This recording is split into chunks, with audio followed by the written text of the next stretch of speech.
Story 1. Toxic sister crashed my wedding to claim my babies didn't count since I had them before marriage. What she did next was so unhinged that the police got involved. So, I, 24F, got married about a week ago, and unfortunately, things went quite haywire there. Let me start right from the beginning. I have an older sister, let's call her Stacy, 26F, and we have always had intense sibling rivalry, and I'm serious about it. We hated each other growing up because all we wanted to do was one-up each other. We never got along, and even as we grew older, we continued to loathe each other. It was all there under the surface. She and I didn't talk to each other when we were living together and would only put on a show for our family members whenever they would come over. But even our parents knew that we didn't like each other, and never did they even try to fix things between us. I guess in a way, that's what led to a lot of things going wrong eventually, but I'll come to that later. She moved out when she was 18 for college, and I was really relieved because that meant I could finally be myself around the house instead of constantly trying to walk on eggshells because of her. She would only come back for the holidays and brag about how great her life was since she was going to one of the best business schools in the state. I was a little jealous of her, but my only priority was to work harder than her and get into someplace better than her, which I did get to do because I got into an Ivy League school. So that was a pretty huge slap on the face for her, and I was celebrated in a much bigger way than she ever was. I thought that getting into an Ivy League school would put an end to our competition, but that didn't happen. Since one day, she just announced that she was starting her own business, and with some help from my dad, she actually did it. Now, I don't know if it was luck or just hard work, but it took off a couple of years ago, and she moved to Japan to expand the technology aspect of her business. It was a grand success, and our parents were proud of her. That was about 2 years ago, and since then, she has been living in Japan. But unfortunately, things were not really going well for me after I graduated from college, and the fact that Stacy was accomplishing so much just added salt to the wound.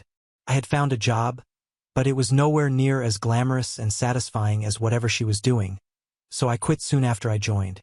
That turned out to be a huge mistake, and I know it because I should have just stayed there and worked my way up. But I was being a fool and competing with my sister when in fact, I should have just been focusing on myself and my career. It was a really stupid move of me and I regret it, but it's done now. After I quit my job, there was a phase where I was waiting for something to just fall into my lap, and when it didn't happen, I started getting depressed. It also didn't help that Stacy was doing great in her own field and her business was something that my parents would brag about constantly. I hated it, but I couldn't even say anything without sounding bitter and jealous, even though I was feeling both of those things. I had to hide it whenever I met with my family and pretend to be happy for Stacy because anything other than happiness was an unacceptable emotion. That was around the time that I met my husband, Jackson, 25M. I'm so glad that I did because meeting him practically changed my life. It had been about 6 months since I had quit my job and had been waiting for some better opportunity to come by, but with no such luck. Like I said, I was really depressed and I was getting very frustrated with my life, so I downloaded a dating app. I wasn't exactly looking for anything. I just wanted to hook up with people and use it as an outlet to distract myself from how badly things were going for me. I was struggling to cover rent and even buy the basic necessities for myself. I had to depend on my parents for money. They would send me money every month. I also had a certain amount of money set aside from when I was working, but none of it was enough and I was really struggling with the bills. My parents would help me out, and I would promise them every month that I would return all the money to them as soon as I was able to. I could always hear the disappointment in their voice, and it just drove me crazy because I knew that I was not doing my best, and it was very difficult for me to come to terms with the fact that at that moment, Stacy was doing far better than me, and I was a huge disappointment to my parents. So, I was using dating apps and random dates with men I didn't even like much to distract myself from my feelings, and for a while it worked. I went out on a few dates for a few weeks with men who were only interested in hooking up and nothing more. It was mostly just casual, but that changed after I matched with Jackson. He was a really interesting guy to talk to at first, and he ticked all my boxes. He had also been a straight A student when he was in school, but after he graduated from high school, he actually went to culinary school and was working in a restaurant when he matched with me 2 years ago. He was funny, charming, and just the right amount of masculine. But at the time, I had told him that I wasn't looking for anything serious when he asked me out on a date after almost 2 weeks of talking to each other online. He told me that he was looking for something serious and was not interested in having a casual relationship. He was dating to marry. I liked the fact that he was honest and upfront about what he felt, so I decided to give it a try, not knowing what was in store for me. I went out with him after agreeing to a first date just to see how it went, and it went incredibly well. It felt like he and I had known each other for years, and I think it was pretty much the best date I had ever had in my life. We had a lot of fun, and with him I really felt like I was not trying to prove anything, which was the first time that I had experienced that.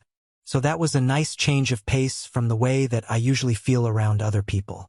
It was an easy conversation and we just clicked, and I don't know what changed, but I decided to give our relationship a real chance. We went out on a couple more dates, but after we had been together for just 3 months, I found out that I was pregnant. The only thing that I was worried about at the time was how Jackson would react to it, nothing else. Because he already pretty much knew everything about me that he had to know within the first few weeks of our relationship. I had told him everything about myself and my family, especially the part when I had spent my entire life competing with my sister and trying to outdo her. But being with him made me want to be a better person, a person of my own. He already knew everything about me, and I think I knew everything about him too by that point. In fact, he had been the one to push me to snap out of my depressed phase and actively start looking for a job instead of just waiting for something to come to me. So I ended up taking back my old job in the company that I quit, and I think it was one of the best decisions that I had ever made. And when I found out that I was pregnant, I didn't have a lot to worry about by then. I had been working for almost a month, and things with Jackson were also going really well. The only thing that I was concerned about was how he would react to this, because most people would just think that it was too soon and back out of the relationship because they would get scared. But deep down, I really wanted to have the baby since it just felt right. I can't explain it in words, but I just felt ready to be a mother. And to my surprise, when I told Jackson about the pregnancy, he was actually really supportive. He told me that it was my body, so I could decide whatever I wanted to, and he would stick with me no matter what I decided to do. And when I told him that I wanted to keep the baby, there was nobody happier than him. He told me that he had actually wanted me to keep the baby because he felt like he was ready as well. Even though he was young and had just been together for 3 months, he told me that he didn't want to sound crazy or come off too strong, which is why he had left it up to me. But my choice had made the happiest man alive. We agreed that even though we were having the baby, we would wait to get to know each other better before we got married. It was decided. We went through with the pregnancy, and a couple of weeks later we even found out that we were having twins, so that was another big surprise, but we were rolling with it. He moved in with me shortly after we found out about the pregnancy and introduced me to his parents around the same time. His parents were really sweet, and they seemed to love all the kids equally without ever forcing anybody to compete with each other. It seemed like a healthy family, and it was the first time that I was ever seeing how it functioned because I have never experienced it personally. However, I was kind of skeptical about introducing him to my family because I knew that my parents were not going to approve of my life decisions. I was a bright student with a great future ahead of me, but I had decided to have kids with a man I had barely known for less than a year, and I had even moved in with him. Any parent would disapprove of this, and my parents would probably lose their heads. So I kept putting it off until I started to show, and then I knew that there was no hiding it anymore. I arranged a meeting with them when I was 4 months along and decided to tell them everything. I had invited them over to my house and had Jackson be there for me for moral support. They knew that I had been dating Jackson for a while, but they didn't know that I had been living with him and that I was also going to be the mother of his kids soon. So when I told them about it, I expected them to be angry and yell at me or something, but they reacted in a very unexpected way and actually seemed to be happy for me. They were thrilled and hugged me and stuff while congratulating me on the pregnancy. And when I told them that I was actually having twins, my mother almost fainted out of happiness. It was an unexpected reaction, but I was glad that they were not mad at me. In fact, after they got to know about it, they even threw me a party and announced to everybody that they were going to be grandparents soon. I had also told them that Jackson and I didn't want to get married just because we were having kids together. We wanted to live with each other for a while before making such a huge commitment, and they were fine with that as well. They were really supportive of everything, and I was shocked, but it was a happy kind. I was just really grateful that my parents were on my side on this because I would have hated it if they turned against me or tried to change my mind about things. I even talked to them about how they were being so supportive, and I had actually not expected that of them. So they told me that they were aware that throughout our childhood, they had never really been good parents in the sense that they had never stopped my sister and me from competing with each other. And they thought that they were doing a good thing. They thought that they were doing us a favor by constantly pushing us to do better. But in doing so, they realized that they might have screwed things up in the long run. And this realization happened when they got to know that I had quit my job because I wanted to do something better. And they knew that this decision had been influenced by the fact that Stacy had started her own business and was doing really well, which is why I also wanted to do something of my own and outdo Stacy. I found it weird that they knew about this even though I had never really mentioned it to them. But they said that as parents, they knew what was going on and they felt responsible for it. So they wanted me to know that they would be there for me no matter what, and I didn't need to constantly compete with Stacy to prove that I was worthy of their love and affection. They would always love me, and they were equally proud of both of us because we had always done our best, and that's what mattered to them the most. It was a much-needed conversation, and I'm glad that I talked things through with my parents because it made it a lot easier for me during the pregnancy and even afterward because I could freely ask my parents to help me out with the kids while Jackson and I were working. They had told me that they had had a similar conversation with Stacy as well, but apparently, it didn't really go as well as they had expected it to. She had just laughed and said that she didn't need them to say such things because she genuinely believed that I was a sore loser, which is why I was having a breakdown, and that's why my parents were trying to cut me some slack by telling us that they were equally proud of both of us. But she knew what the truth was. She just refused to accept that our parents had been really trying to turn over a new leaf and be better parents. She was just convinced that she was more worthy of their love because she was doing better in life by her standards. My parents told me that they would talk to her when she would come back for the holidays because online it was just not the same. So they promised me that they would talk to Stacy and have the same conversation that they did with me so she would also stop trying to compete with me. Because up until that point, she had been going above and beyond and trying to make me feel bad. Ever since I had announced the news of my pregnancy, she had been sending me backhanded compliments and making straight remarks that were completely uncalled for in the family group chat just to put me down and make me feel bad about the pregnancy. Even though I really didn't think there was any reason for me to feel bad about it, but to her it was obviously a failure and a huge one at that because I was knocked up before marriage and was living with some guy who I barely knew. So to her, this was a huge one for her, and she believed that now she could say whatever she wanted to me. It was really getting on my nerves, and I had almost wanted to leave the group chat several times, but my parents were the ones who convinced me to stay because they said that they were really trying to be better parents and they wanted us to stick together, so I stayed for their sake. My parents promised me that they would put an end to this, or at least they would try their best, and if they were unable to do so, then I was free to leave the group. So when Stacy came back for Christmas, my parents told me that they were going to talk to her. And they did, but unfortunately, she was too far gone by then. Her sole aim in life at that point was to humiliate me and make me feel as small as she could. She was insufferable that year, even though she had been quite annoying for the past couple of years before that as well because of her successful business. But that year was much worse because not only had she just come back from Japan, but she had also come back knowing that I was pregnant and not even close to her in terms of success and wealth. And she did not let go of even one opportunity to remind us of that. The entire time she was just bragging about herself and shooting me looks or even asking me if I was not happy for her. It was just really awkward and uncomfortable. And I had to leave the party early because I was trying really hard not to lose my temper or end up crying in front of everyone. So after that Christmas party, my parents tried to talk to Stacy so she would cut it out. But instead, she said that she had worked hard to get where she is, and she wasn't going to let me take that away from her. So she was going to brag about it all she wanted, and I would just have to deal with it. So that is the point where I decided that I would cut ties with her, and I left the group. My parents also believed that it was for the best. We hadn't spoken in 2 years, and I had no idea what she had been up to. But recently, I heard from a couple of my relatives that she was back from Japan with a baby. I heard about it for the first time around 4 weeks ago, and apparently it was a miracle baby who was just 2 months old. My parents told me that they had been on video calls with her several times before she came back and had never noticed anything of her, let alone that she was pregnant.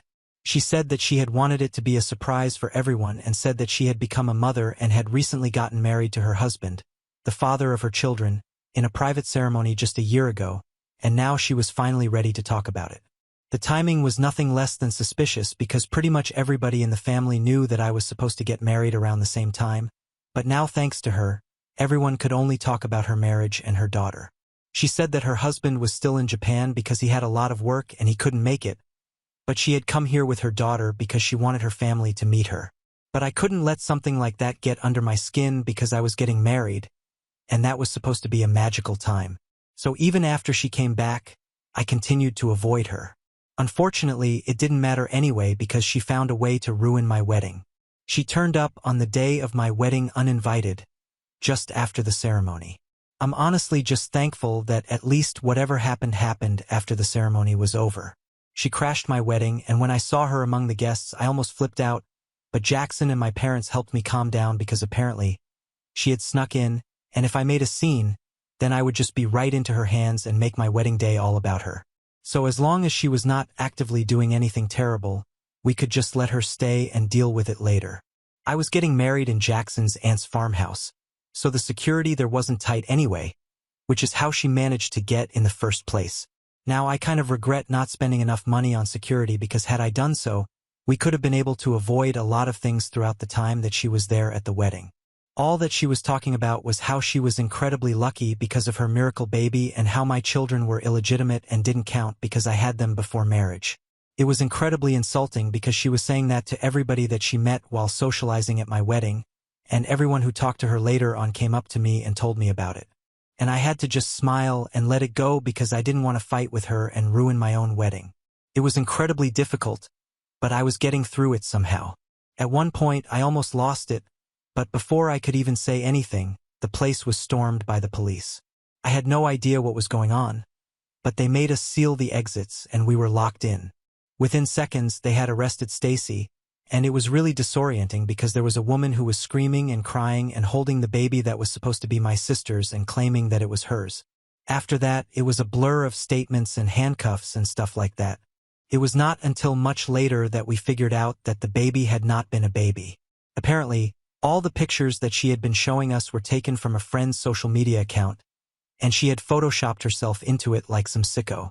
And the worst part of it was that all the times that she had met us with the baby, she had actually been babysitting for her friend. She had been living with her friend ever since she came back from Japan because she had ended the lease on her own apartment and was looking for a place, so she was babysitting for free, which is why she had never invited our parents or our relatives to visit her and had only been visiting them. On the day of my wedding, she decided to take it a little far and attend my wedding without her friend's consent. What she had done was take the baby out while her friend and her husband were asleep and refused to take any calls afterward, which is why her friends had to get the cops involved and have her arrested. Thankfully, she had been talking incessantly about my wedding and how she wanted to take me down, so her friends had been able to guess where she would be, and that's how they had been able to track her down and have her arrested. It was literally crazy, and I can't believe that it happened, but it did in my family, and I have still been having a hard time coming to terms with it. To think that Stacy was extremely competitive was one thing, but knowing that she was actually willing to go to such extreme psychotic lengths just to prove to our parents that she was better than us was very concerning. Now she is begging her friends not to press charges against her because she's obviously not going to win that one. She'll end up in jail. So nothing has happened yet, but for some reason, she's blaming me for all of this and claims that apparently, I was only getting married to rub it in her face. Now let's not forget that I haven't been in touch with her for almost 2 years and haven't even spoken to her ever since our last interaction. I had even been gracious enough to let her crash my wedding because I didn't want to make a scene and humiliate her. She is the one who took my wedding and turned it into something ugly. If anything, I should be the one blaming her. So yesterday, when she reached out to me and told me that I needed to convince her friends that I had driven her to do something crazy, I told her that I wish she would end up in prison because that's where she belongs, either that or the psych ward because she is crazy. But right now, my parents think that I need to help her out and convince her friends that she was not thinking straight because I had been tormenting her with the news of my marriage and kids just so that they don't press charges against her and get her arrested. So far, since she had been living with them and babysitting the infant anyway, the case is a bit more complicated, and the police haven't been able to figure out what to do about it and can't proceed without the consent of her friends. It would have been a clear-cut case of kidnapping had she not been living with them and actively taking care of their baby in their absence. But that's not the case here, so that's why she still managed to evade being jailed, and she has been claiming that they had already consented to her taking the baby with her, but there is no way yet to confirm it. So she's not in trouble yet. All we need to do is convince them, but I'm not sure I want to do that. I really don't think that she deserves any help from me of all people, but my parents think that it will be wrong on many levels for me to turn my back on her. So, AITA for wanting my sister to end up in jail? Update 1. Okay, so I have decided that I'm going to cut ties with my entire family, including my parents. Yeah, they were very helpful during the pregnancy and after birth, but I'm just done with them now. I think I need my space for a while, and whether they are supportive or not is secondary to me right now. I just want to be with my husband and kids, period. And I can't do that if I'm getting caught up in their drama. So I want to be out of this because it's really messing with my head now, and I'm grateful for my parents and everything that they did after I announced that I was pregnant, but I'm just really tired of everything. As for Stacy, I think it's very obvious why I don't want to help her.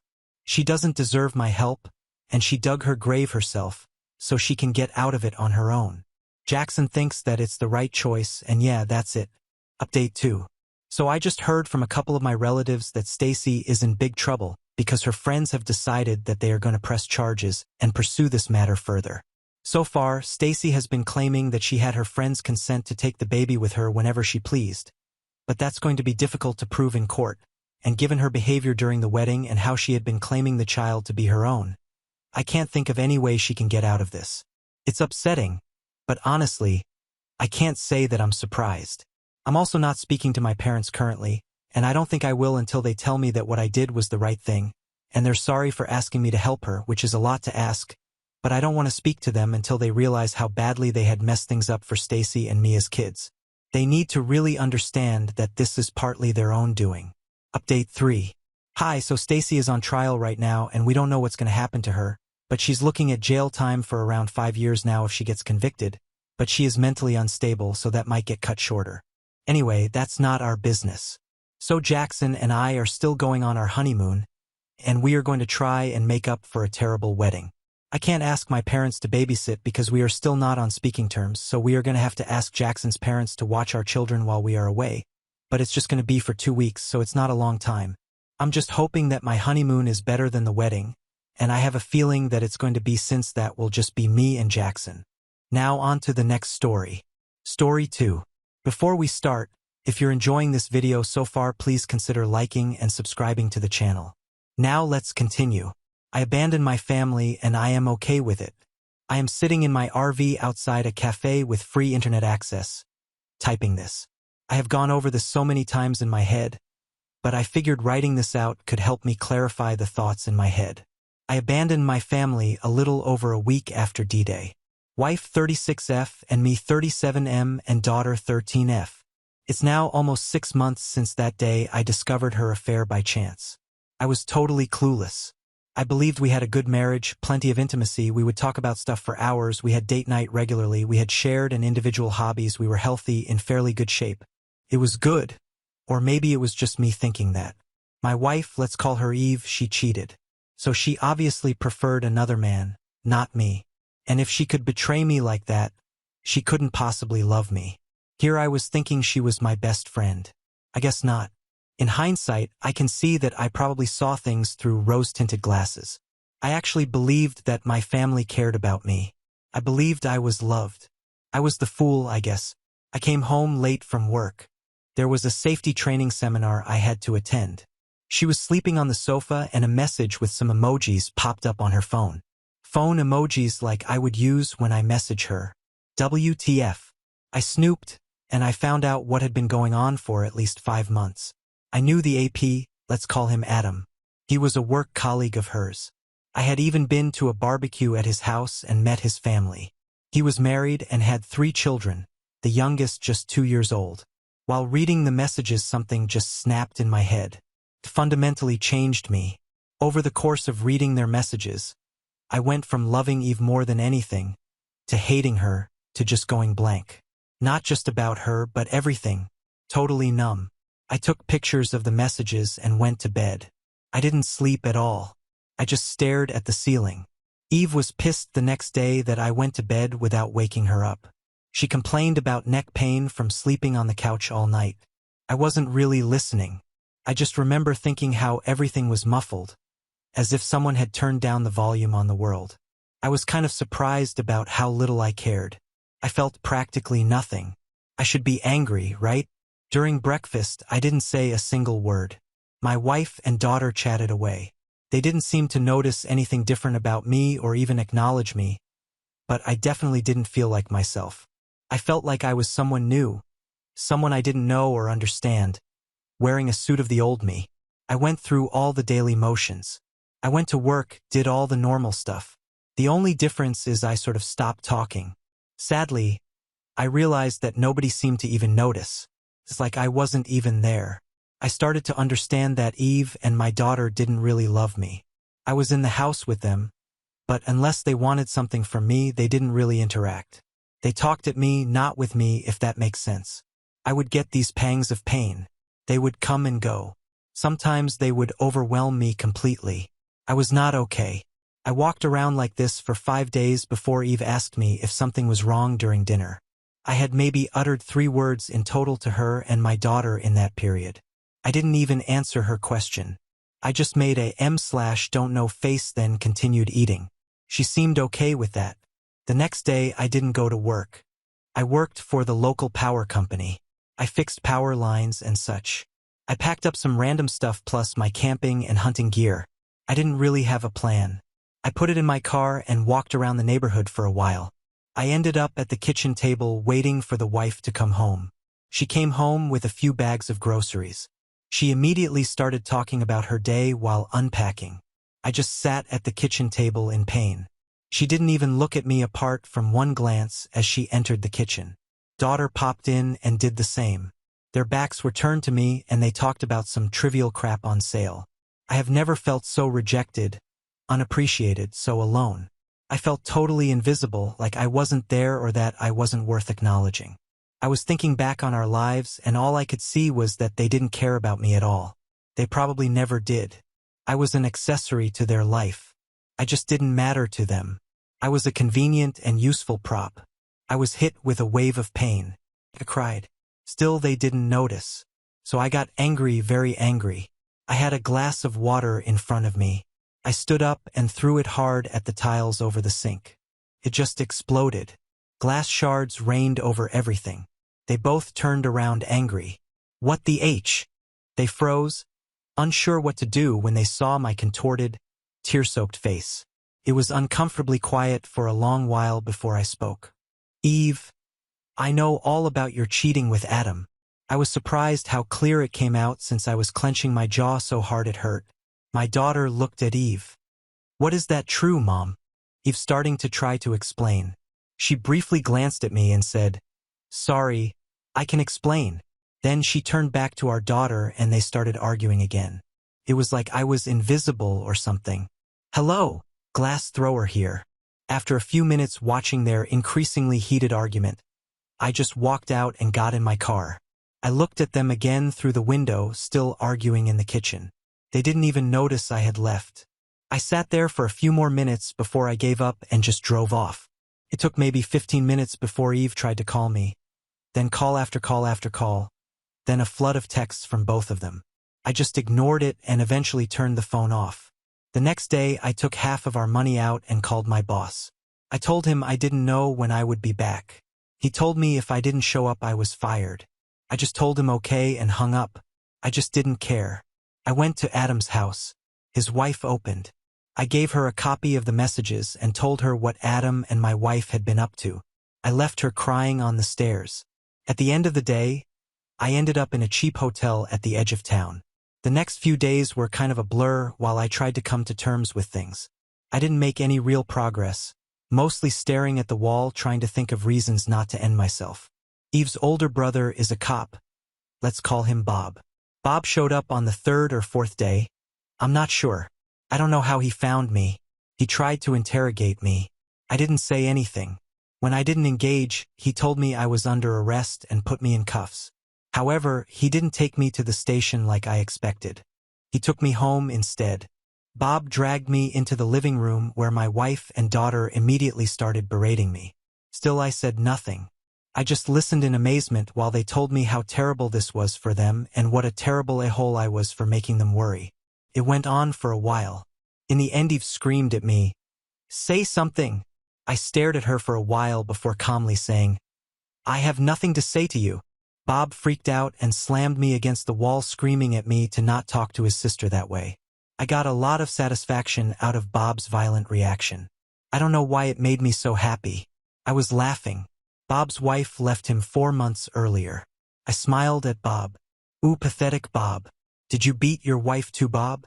Is that why she left you, Bob?" Bob hit me hard. I went down. Wife and daughter started screaming their heads off. As I started to get up, I just laughed even harder. I just couldn't help myself. I was bleeding from somewhere. I saw it on the floor. I am still in handcuffs, laughing. Maybe it was the absurdity of it all. I spat blood in Bob's face and said, "Fu ke you, Bob." He hit me again, hard enough to knock me out cold this time. I woke in the hospital. I puked all over the floor the second I opened my eyes, so I knew I had a concussion. Eve, Bob, and my daughter was there. They were talking at me. I was too confused to make it out. A nurse appeared and asked them to leave. She got me a pan to puke in and called someone to clean. While she was taking my pulse, I told her that my family put me here and that they were not to come anywhere near me, that if they came back into the room I would leave, I would just run away. She argued kind of sternly that running or even getting up was a really bad idea for me, but she would talk to security. I didn't see them again in the hospital. It was bliss. Finally, I felt a little at peace. I could think. I was thinking about maybe reporting Bob to get him fired, but it's a small town, his colleagues would probably cover for him. I considered confronting my wife, but that didn't make any sense to me either. I decided to disappear, to turn into a ghost. I wanted nothing to do with these people ever again. I made a letter to each of them. I warned Bob that if he ever bothered me again, I would report him. I told my daughter that Eve had betrayed me and that she would be without a father from now on. To Eve, I made a longer letter. I tried to be as practical as possible. I told her to sell the house, that I won't be paying the mortgage or utilities anymore, etc. I told her reconciliation or even contact was impossible, especially after she had sent her brother to drag me back and beat me senseless in front of them. I explained that I won't do anything for her ever again, so if she wants a divorce she will have to arrange it. I told her I will disappear and I don't want to be found, that if she interferes with my life again I will simply end myself, that we will never speak again. I ended it with how much she had hurt me. I really regret giving her that last sentence. It's like I let her steal a little bit more of me, like I let her give me a little more pain. In the hospital, I made a plan on how I could disappear. Eve gave the hospital some fresh clothes that they forwarded to me. Then one evening, I just went out the rear fire escape. I triggered some kind of alarm. I was panicking a bit, but thankfully no one stopped me. I got back to the hotel to pick up my car. I traded it with a small RV and set off. I got a new phone. The only person I called was my father. I told him everything and told him if he gave my new number to anyone I would become totally unreachable forever. He could call me if he needed to reach me, if I needed to sign something. Other than that, I wanted to be left alone. For the first few months I grieved the loss of my old life, but I came to realize that I grieved the loss of a fantasy, a memory that only existed in my head. The loving wife and daughter, the family friends, it was all just an illusion in my head. These people never really cared for me. Over time, I started to rebuild a sort of life. Only this time I was a total ghost. I ghosted all of society. Now I'm only a P.O. box. I rent a safety deposit box to keep valuables in cash. I do odd jobs for money. I hunt and fish and scavenge. My money consumption is insignificant, so my cash reserves are actually growing. I don't pay taxes. I don't have a bank account. If people ask my name, I answer, "People call me Fred." It's not my name. I go out of my way to not contribute to society or anything else for that matter. I am still invisible like I was in my family. At least now I'm invisible to strangers, not people that claim to love me. And to be honest, I kind of like it now. I brew my own beer. I move around. I have no obligations. I work when I want. I spend a lot of time in nature just relaxing. I have a few friends that I hunt and fish with. I am in amazing shape, the best shape of my life actually. All in all, my life is getting better. At least now no one is using me for nothing but their own benefit while pretending they care about me. I don't know what happened to my wife and daughter, my old friends, or the rest of the family. I don't know if I am divorced now or if I owe child support. I don't know what happened to the house. I don't really care. My father has tried to give me information a few times, but I shut that down hard. He is the only one I speak to occasionally. For my old life, I feel free, relaxed, content. I could say happy even. I don't have much, but I don't need much. When I get to the end of the line, I will sell everything and burn the rest of my money.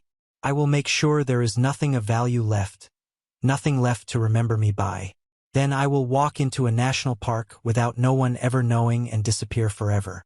Sometimes I go to shopping malls, train or bus stations and just observe the people there.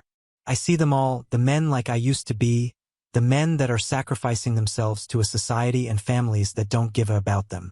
Men that work themselves to death without any recognition or gratitude from anyone. They are guilt-tripped, pressured and pushed to always make more, sacrifice more and more pointless nonsense. Brand clothes, bigger house, more this, more that, never even getting a thank you, no form of gratitude or appreciation. In most cases, not even a smile. They try to fool themselves just like I was, refusing to recognize reality, but I see it in them just like I used to. Deep down they know. I recognize their empty million-mile stare. I used to have the same one. This felt nice to get off my chest. Thank you for listening. Update 1. I abandoned my family and I okay with it. First, thank you everyone for all your feedback and comments. I am afraid I will not be able to respond to everyone. There is just too much for me to be able to cover. So many sad stories on PM, a lot of comments and criticism, much of it justified. I won't be able to read all of it. As I was reading yesterday, I was starting to experience something similar to the day I tried to confront Eve. The world got muffled, feeling disconnected, etc. In short, I was not feeling well. I felt I needed to log off. I called a hunting friend and asked if he could come over. We talked on the phone until he arrived, and the first thing he did was to confiscate all my ammunition, so he was pretty worried, I guess. He called my dad and stayed with me until he arrived. I moved to a different city, so that took over 4 hours. We talked and discussed many of the comments that I found distressful. I can't really remember any details, it's kind of fussy. Long story short, Dad arrived and he took me to see a doctor. As a result, I've been committed to a psychiatric facility. The doctors suspect that I suffer from emotional and psychological trauma, probably depression as well.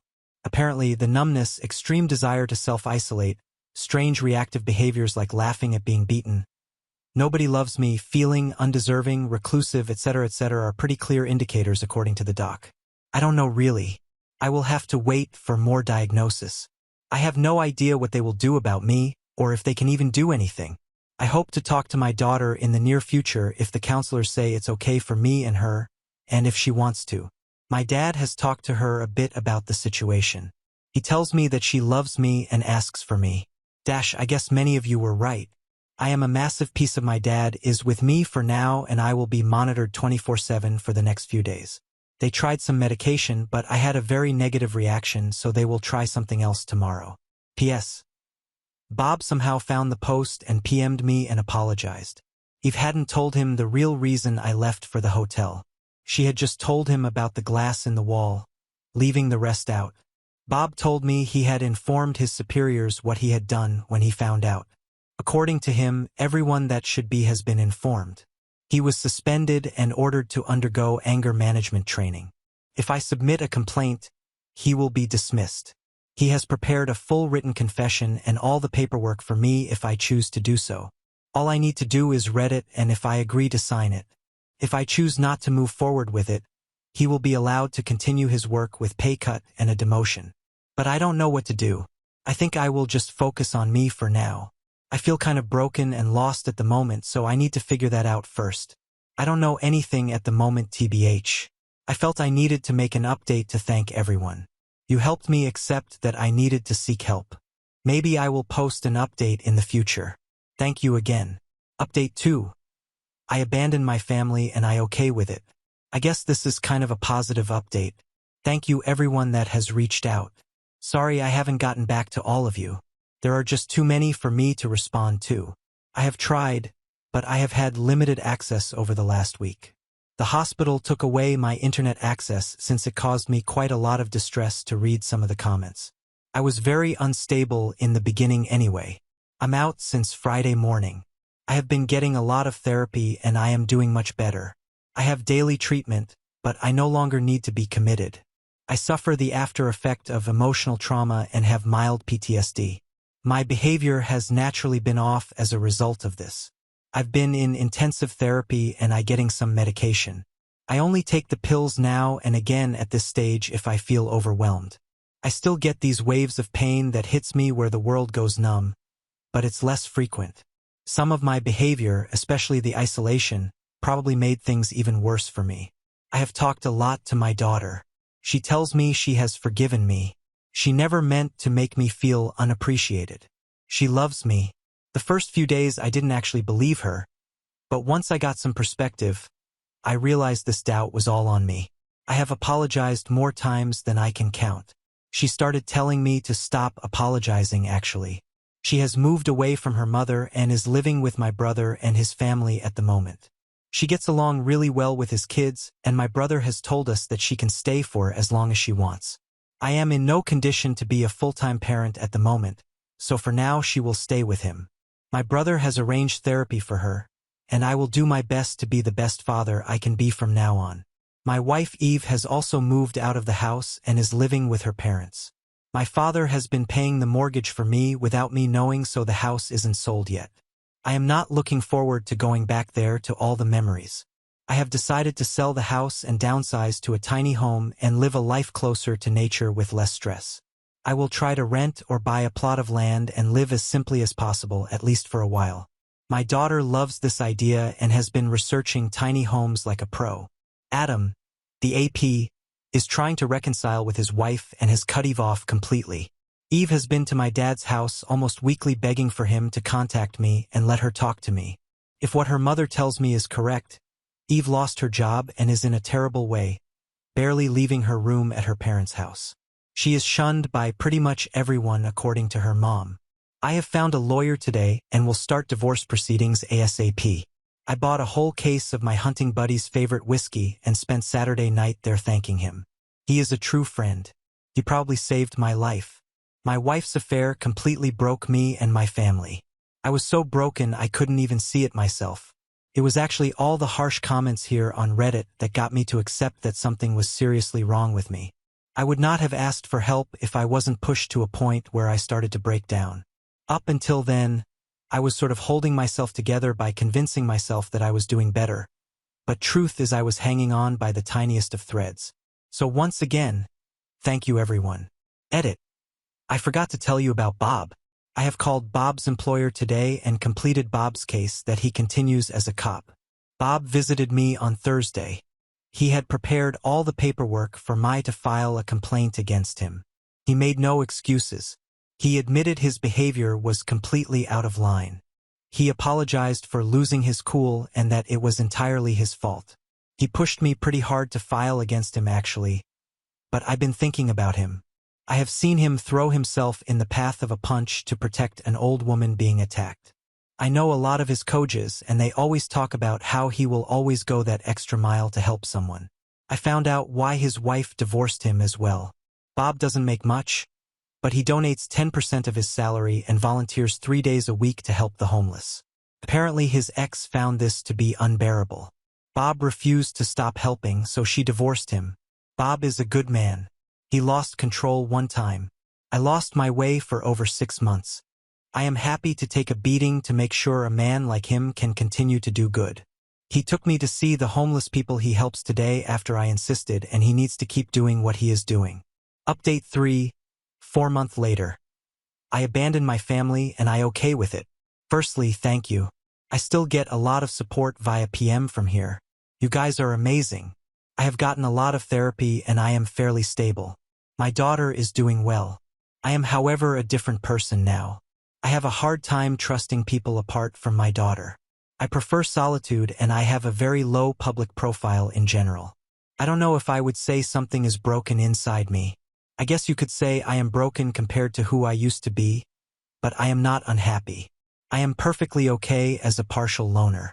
I am just different now. I guess the house is sold and I bought a tiny home where me and my daughter lives. It's not a tiny home like you see on TV. It has 2 separate bedrooms and a combined living room kitchen. It's in a secluded location on a forested hillside and it has a porch outside as big as the house and a wonderful view.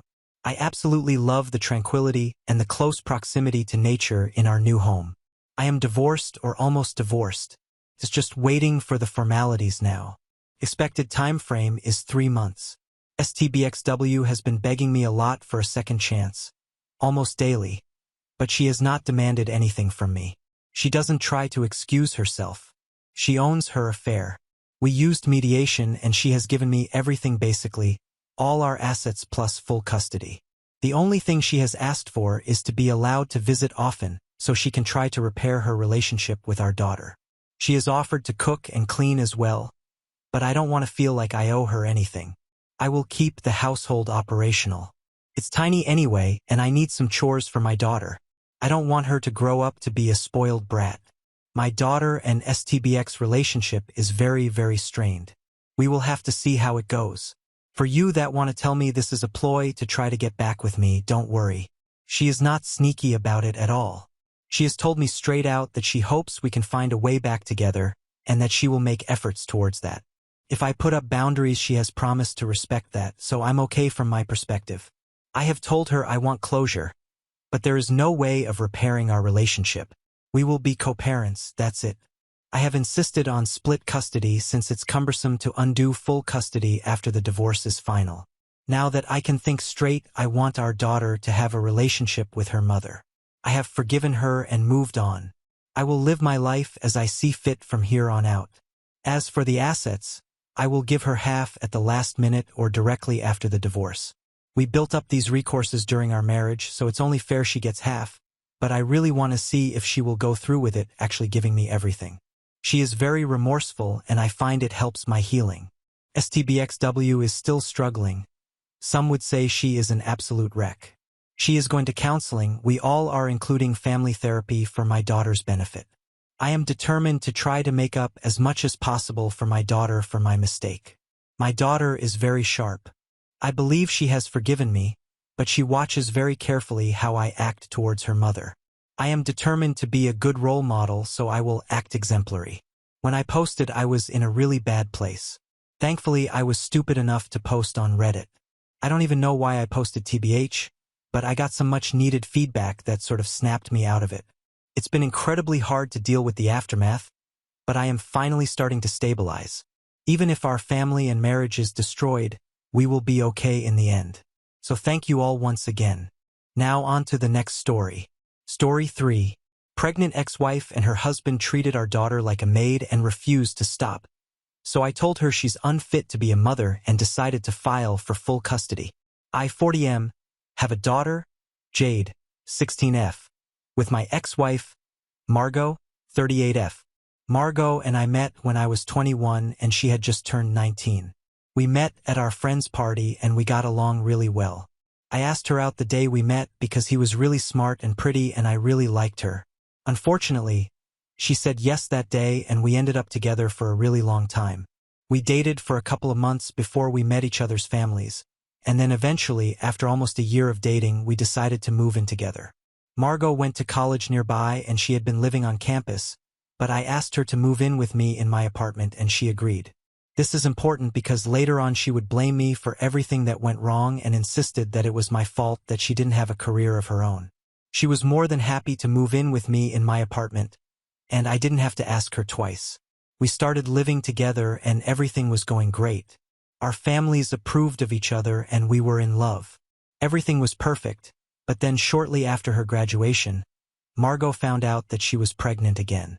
Let me just make it clear to everybody that she was the one who wanted to keep the baby, something she would blame me for the next several years to come. I was okay with whatever decision she made because it was her body and I didn't think I would have a problem with anything, But of course, when she decided that she was going to keep the baby, I was thrilled. I was 24 at the time and was working in a marketing and advertising firm. I had decent pay and I could afford to take care of the household expenses and a baby, but unfortunately I would not have been able to afford child care at the time on my salary, and Margot had just graduated, so she had no work experience and I couldn't ask her to find a job while she was pregnant. So we had a lot of discussions about it and we decided that she would stay at home and raise our child while I worked. I think I must have asked her if she was sure about the decision more than 1,000,000,000 times. Of course, it made me feel really guilty. I did not want her to have to give up her career because of me and the baby, but she said that she was fine with it and she just wanted to start a family at that point. She was a really bright student as well and would have done really well career-wise if she tried to look for a job at the time, but she didn't, and that was her choice. It's very important that I let everybody know that all these decisions that we made, I left it all up to her for the most part. I had never forced her or tried to convince her to do anything because I knew that she had the most to lose, be it moving in with me. She would be the one having to make the move because of course I couldn't move into her college dorm. The decision to keep the baby and not terminate the pregnancy was also entirely hers because again she would be the one who would have the most to lose. She would be carrying the baby and she would be the one unable to find a job after graduation, which was the most crucial time. So I had never talked to her or tried to convince her to do anything that wasn't in her best interests. Even the decision that she had made about her being a stay-at-home mom was all her as well, and I was just there to support her along the way. But unfortunately, just when the going got tough, she started blaming me for everything. A couple of months after our daughter was born, she started exhibiting symptoms of postpartum depression, and I decided to talk to her parents so they would convince her to start therapy. I had already tried to talk to her about it myself, but she told me that it was nothing and would get really irritable whenever I would bring it up. If I'm being honest, I was just really scared that she would end up doing something to the baby out of anger or something because I've heard stories, so I really wanted her to get help, but she was not willing to admit that she had any problems at all. Now I know that raising a child is a really difficult job, and no matter what is happening now, I will always be grateful to her for doing her best at the time. However, I still have to say that she had become a really difficult person to live with in the years following Jade's birth. She would constantly be mad at me, and in the first couple of months I could understand the logic behind it. I expected it to go away with time, but even after almost a year or two had passed, she still seemed to be mad at me all the time. We couldn't even talk to each other without everything turning into a fight, and I always felt like she was looking for an excuse to fight or argue with me. She would snap at me for the smallest reason, and even though I would let it go most times, it was really difficult to do so because I was doing my best at work. After slogging for more than half the day at work, nobody enjoys coming back home to a perpetually annoyed and angry wife. With time, I found it harder and harder to let things go or just drop a fight, and it would just keep escalating. She would always keep blaming me for everything that went wrong in her life, and I could never understand why. I have already mentioned that all the choices that she had made were completely her own and I had never tried to influence it, but even then, every time we were arguing, she would bring up how she had sacrificed everything for me and I couldn't even be grateful to her for that. I don't know where she got that from because I was always looking for opportunities to make her realize that I was grateful for everything that she had done for me and our family. I would organize dates every weekend and try to take them out for dinner at least 4 times a month to fancy places because I knew how much Marco enjoyed it. I would celebrate every milestone with great pomp and extravagance, but nothing ever seemed to be enough for her. She would still keep complaining about how I was just never grateful. Even when I would take her out for dates and stuff, she would keep looking for excuses to fight with me and would never just be in the moment and try to enjoy it. It was all getting frustrating for me because I was sick of getting blamed for every single thing. It had come to a point where I was regretting ever even meeting Margot or even asking her out. Even when I would bring up valid points during fights, she would just negate all of it by saying that she had sacrificed her career to raise our daughter. I had promised to support her, so I just had to shut up and deal with it, but I don't think constantly having to be a doormat for her to walk all over was my definition of support. I still put up with it though, for the sake of my daughter because I didn't want Jade to suffer. We stayed in that marriage for almost 5 years, and with each year the fights got worse and it became harder for me to put up with Margot. A couple of months after Jade had turned 5, I came to the conclusion that I could no longer make this marriage work. After a particularly nasty fight, I realized that Jade deserved a better life and we couldn't provide that for her if we stayed together. By then Margot and I were either always fighting or just not even talking to each other, and that's a hostile environment to grow up in, which is something I did not want for Jade. I had always figured that after one point Margot and I would go back to being a happy couple, but by then I had given up all hopes of that ever happening. The future of our marriage seemed really bleak, and so getting a divorce was what was best for the family. So one day I decided to drop Jade off at my parents' and talk to Margot at home. I told her that this was not working out and our daughter deserved better, so we should really start thinking about divorce.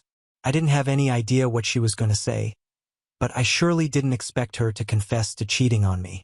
She told me that she had been having an affair for the past and had been hooking up with a coworker of mine whom she had met at a work party that she had accompanied me to. That made things a lot easier for me, and I didn't feel any guilt leaving her. I had also fallen out of love with her by then, but it still came as a huge shock. The divorce was mutual and I got pretty much everything. She didn't even try to fight me for it because she knew that what she had done was wrong and there was no taking it back. So she let me have everything and she got the bare minimum in the divorce settlement. She didn't even ask for alimony because having an affair already disqualified her from it. The one thing that she did put up a fight for was Jade. She fought tooth and nail to get partial custody and work out an arrangement that suited both of us. I had wanted Jade to spend 3/4 of the month with me and Margot could have her for 1 week, but she was not okay with it. She and her lawyer fought really hard and pushed it up to half the month because she was not ready to settle for anything less than that. I had to concede because I didn't want to exact revenge on her or anything through Jade. I wasn't going to fall that low, and at the end of the day she was her mother and I couldn't take Jade away from her because that would always mean that Jade would grow up to resent me for it and I couldn't risk it. It's just ironic to think that after fighting for Jade so hard, this is how Margot has been treating her. After the divorce came through, it was easy for us to fall into a co-parenting arrangement because now we didn't have to deal with each other constantly anymore. I felt like my life had changed for the better after the divorce because I could finally do everything that I had always wanted to do while working on eggshells around Margot. It was a huge relief, and I actually even quit my job to start my own business because that's something I had been thinking about for a really long time. Besides, I don't think I could have continued to work there knowing that the guy who had broken up my marriage just sat a few desks away from me working there. During my divorce was hard enough, I didn't want to continue it even afterward. I know for a fact that the two of them broke up shortly after Margot announced our separation online because she was the one who told me about their breakup while apologizing to me for everything once again. But at that point the apology and everything meant nothing to me. I just stayed in touch with her because we had to co-parent Jade. Had it not been for her, I would have had no reason to talk to her ever again. But anyway, we kept the contact to a minimum after the divorce, and even until today we don't talk unless it's absolutely necessary. It's been more than a decade since our divorce and both of us have moved on completely. She got married a couple of years ago to a guy whom we'll call Shane. From what I know, my ex-mother-in-law set her up with that guy and they got married after about 2 years of dating. I'm not sure, but I think he's an architect and I've heard good things about him. Good for her, I guess. I have also had my fair share of flings and casual relationships, but nothing too serious. Right now nobody wants to date a guy with a teen daughter, but a couple of months ago all of us received a huge shock when Margot announced that she was pregnant for a second time. Of course, given her age, I thought that it was a little risky, but it's not my place to say anything. Besides, plenty of women go for a late pregnancy now with all the advancements in the medical field, and I honestly wish the best for her. The least I could do was congratulate her, and that's exactly what I did. I left it at that, and she thanked me for it. That was all the interaction that I had with her when she first announced it about 4 months ago. But after that, I started noticing that Jade would always be very reluctant to go stay with Margot, and she would always seem very tired and unhappy whenever she would come back. I didn't think much of it at first, and even Jade told me that she was just tired from school and stuff like that it had nothing to do with Margot, and I believed her. This had been going on for the past couple of months, ever since the pregnancy announcement, and I only recently picked up on it this month when Jade came back to live with me. I realized that she looked even more exhausted than usual, and I knew that something was off. I decided to talk to her and ask her what was going on, but she refused to tell me anything for the first couple of days. She insisted that everything was just fine, but I could tell that she was hiding something from me. So after a lot of insistence, she finally agreed to tell me what was bothering her, and ever since then, things have pretty much taken a turn for the worse. Jade told me that her mother and Shane had pretty much started to treat her like their free housekeeper and were making her do all the work around the house every day after school. As soon as she would be back, she would be expected to start cooking, and once she was done with that, they would demand that she start cleaning the house from top to bottom. And the worst part was that all of them lived like slobs because for the part of the month that she wasn't living with them, they would just not clean at all. They would wait for her to come over and then they would start making her do all the work. She said that she couldn't even say no because every time she would protest something and say that she didn't want to do it because she didn't have the energy to, Margot would play the pregnancy card. She would start whining about how I had never been helpful when she had been pregnant with Jade. But this time around she had expected things to be different and hoped that her daughter would be more sensitive than her husband. Margot couldn't do anything because apparently she was always too tired even though she was just in her second trimester and even that had barely started. And Shane claimed that he was always exhausted after work, which is why he couldn't help out. So unfortunately, they were relying on her to do all the work around the house. Margot even claimed that apparently this was not even that much to ask of Jade because it wasn't like she was having to do everything for her throughout the month. They would have to do everything for themselves when she was living with me. Jade had not been happy about any of this, but she had to do it because she didn't want to feel guilty that she was abandoning her pregnant mother. So she kept doing it without complaints, and it was a pretty thankless job too. She only put up with all of it because Margot was pregnant and she didn't even tell me anything because she was afraid that I would get mad and then there would be a whole thing about it. She wanted to avoid the drama because it would inevitably lead to a lot of stress for her mother and that would not be good. But she finally realized that she couldn't go on like this after something that took place a day before she came back home. She said that she had been trying her very best to not think of Margot and Shane as bad. But after what Shane had said to her the day before she came back home, she didn't think that she could go back there again because they had officially taken things way too far. Apparently, the day before she left, she had been packing her things in her room and Shane happened to walk past. When he noticed that she was packing her things, he asked her why she was doing that and she told him that she was going to move back here for the next 2 weeks because her time was up here and it was my turn according to the arrangement.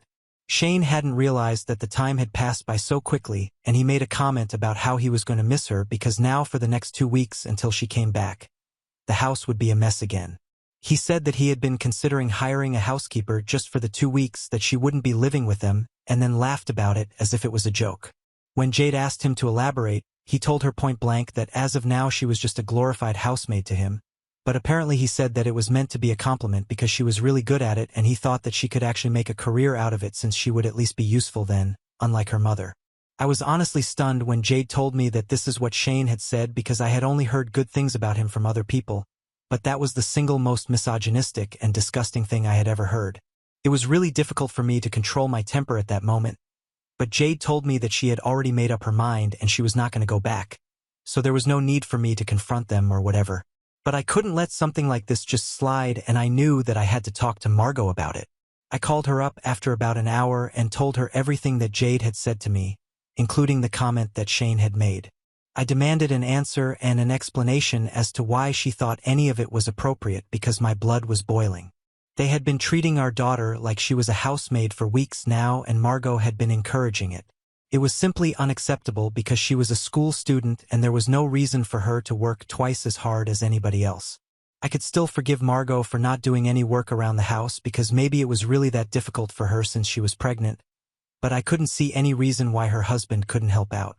If my 16-year-old daughter can do all the work around the house and go to school and not let her schoolwork suffer, I think a full-grown man should be able to accomplish the same thing without making much of a fuss about it. Also, let's not forget that he is the adult in the situation and it's insanely unfair to make a literal child do so much work without any help. It's almost criminal and I could not let it go. But to my surprise, she just started laughing at it and said that it was no big deal. She said that she was sure Shane had meant it as a joke. It was not meant to be taken so hard. I could not believe that she was saying it and told her that whether it was a joke or not, it was really insulting and Jade and I didn't like it one bit.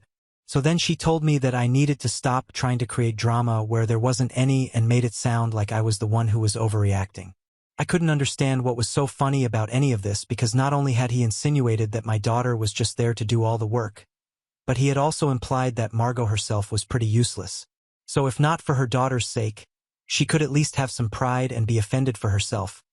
but she thought that it was all a joke and it was no big deal. She tried to explain to me that this is how they talk to each other and it's all fine because she knows that he doesn't mean it, and apparently even if he does, she doesn't mind it because it's technically true since she is just a stay-at-home wife and doesn't really do any of the heavy lifting apart from all the household chores. I was shocked that this is how she felt about herself now because things had been pretty different when we were married and she would constantly be talking about how much work she had to do around the house and I respected her for it. But now it seems to me like she has lost all respect for herself and I would not want my daughter to be around her anymore because she's lost the plot.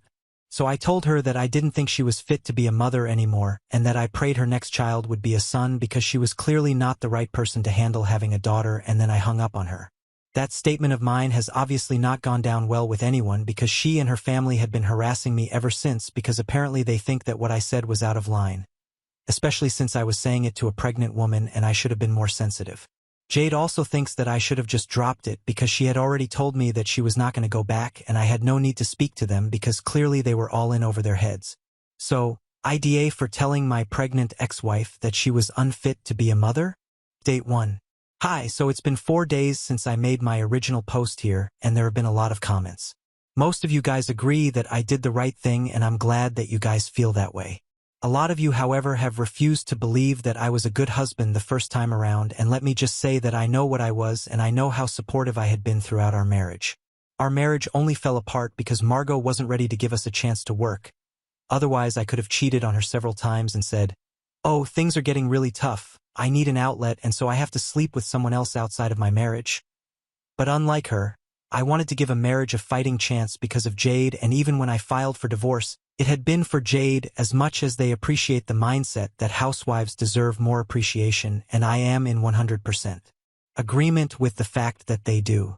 I don't think Margot qualifies for it because let's not forget that she literally cheated on me. That being said, I have decided that I didn't say anything wrong and I do not owe her any apology. I also talked to Jade about it and she told me that she would prefer not to be around her mother for the time being because if she thinks that what Shane said to her the day before she left was no big deal, then clearly they had very different ideas of how she should be treated, and she did not want to go back to a place where she was not even given the bare minimum of love and respect, and I agree with her. So we have decided to file for full custody.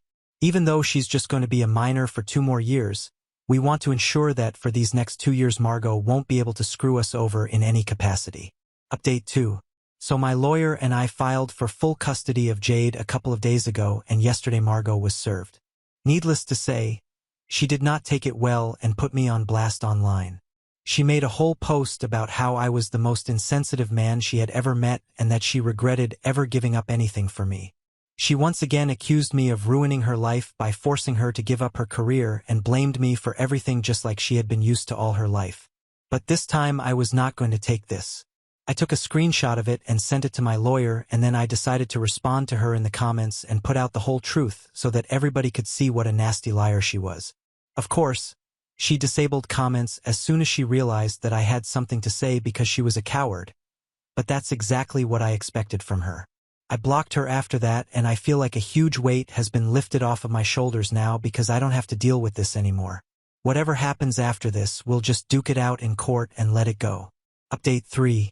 Hello, so a quick update here. Turns out that we didn't need to get started with the proceedings for the renegotiation of the custody arrangement because by some miracle, Margot has decided to sign away her parental rights over Jade. She notified me about it a couple of days ago, and my lawyer drew up the papers within a few days. I have to say I didn't see it coming because the first time that we were fighting for custody, she had been really up in arms, and like I said, she had fought tooth and nail for Jade's custody. Not only was she allowing Jade to be treated badly, but she was even ready to give up her custody because she had a new family now and apparently her priorities were all different. For a fact, she put it in an email and once again she blamed it all on me. She believed that I was the one who had turned Jade against her and forced her to believe that Margot was a bad person and a bad mother. She accused me of poisoning her daughter against her and said that she hoped I was finally happy now because I was getting exactly what I had wanted all along. I had proved to everybody that she was a terrible mother and Jade also believed it. I don't even know how this could be my fault because it's not like I told them to treat Jade badly. She herself didn't want to live with Margot or Shane anymore, which is why she said that she would appreciate it if I had full custody. Terminating her parental rights altogether seemed a little extreme, But that was her choice, and so far I had never tried to stop her from doing anything that she wanted to, and neither was I going to do so now or in the future. When I told Jade about it, she seemed a little upset, but she told me that this was for the best and that she didn't mind. However, I have still decided to put her in therapy because I think it would do her a world of good. She has gone through enough, and really the poor kid could do with some relaxation in her life. I would not wish a mother like Margot on anyone, but lucky for her, that's not going to be the case anymore. I just hope and pray that I can be a good single father to her now. She seems happy to be with me, and I hope that it remains that way. Now on to the next story. Story 4. Caught my girlfriend cheating with her best friend's groom on their wedding day. So I broke up with her and told the bride. Now their wedding is ruined, and I decided that I wanted revenge. I, 28M, met my girlfriend, 26F, at a bar where they were doing a quiz thing. I ended up on the same team as her since I didn't come in with a team of my own. I was impressed by how much she knew, and that was what really drew me to her. I've always been a trivia kind of guy, so anyone who is also into that is instantly interesting to me. We started talking, and we eventually started dating. I'm currently pursuing a master's degree, while she was previously a teacher but ditched her job to focus on building her online presence. She's aiming to be something of a trivia-focused influencer, which of course I was solidly behind since I think we need a lot more personalities of that kind, especially women on the internet. Anyway, when she was in high school, she had a really great friend who we are going to call May. May had a high school sweetheart that I'm going to call Tom, and their relationship, at least to external observers, was the dream. Two people who fell in love from high school somehow managed to stay together through colleges on different sides of the country and eventually started to live in close proximity after all of it. Some months ago, my girlfriend came to happily tell me about how Tom proposed to May and how they were planning to get married soon. I've met both Tom and May quite a few times, and honestly, they're the nicest people. I have always wished them great. So when she told me, I was really happy for the two of them. I think everyone's story when it comes to love is different from the next person, but I've always loved the idea of finding your love very early on in life. There's nothing quite like knowing a person as deeply as that, at least when things end up going right until the very end, because as I will eventually get to in this narration, being high school sweethearts doesn't always mean that you're going to have a perfect relationship, if such a thing exists. So the time came that there was a date for Tom and May to get married, and as expected, we were in attendance. To be honest, it was an amazing event, and it was absolutely beautiful. It was somewhat rowdy because, as I learned that day, a good number of May's relatives were part of a certain motorcycle club. Apparently, it was a thing her extended family was proud of, but she was one of those who didn't follow that path. They were all good people though, some were rather scary, but it was easy to get along with them. I didn't have as much emotional investment as my girlfriend, considering I had only known both of them for a fraction of the time that she had, but I'll admit that it still moved me since the two of them seemed to be perfectly in love.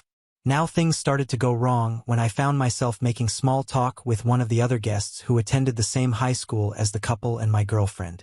I tried to point my girlfriend out to him, and when I eventually found her, I saw that she and the groom were close to a wall, and they both had serious faces on. The bride was somewhere else chatting with some of her friends. Here's the thing, I don't think I would have had an issue seeing Tom and my girlfriend having a private conversation. That wasn't the issue that I had.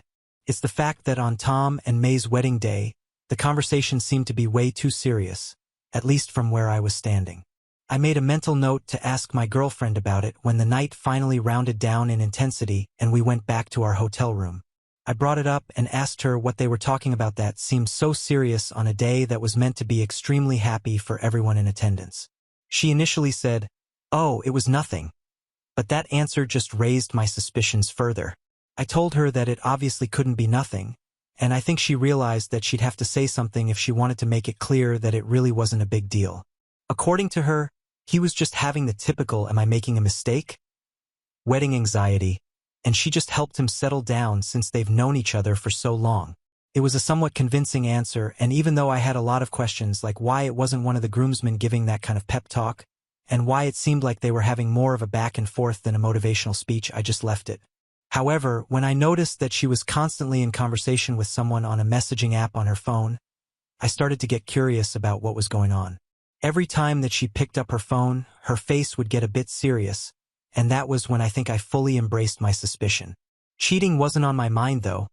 I simply felt like there was something she didn't want to tell me for whatever reason. Perhaps Tom told her something very personal and she swore not to tell anyone. But I needed to know that for sure, and I made the decision to go through her phone. Honestly, it's not the first time that I'm looking through her phone. I've done it on 2 other occasions when I had really strong suspicions that she was hiding something from me, and both of those times I didn't find anything of note. As much as you might say a lack of trust is what leads someone to check their partner's phone, I feel like what she doesn't know won't hurt her, and it also lets me see whether the truth tallies with what she tells me.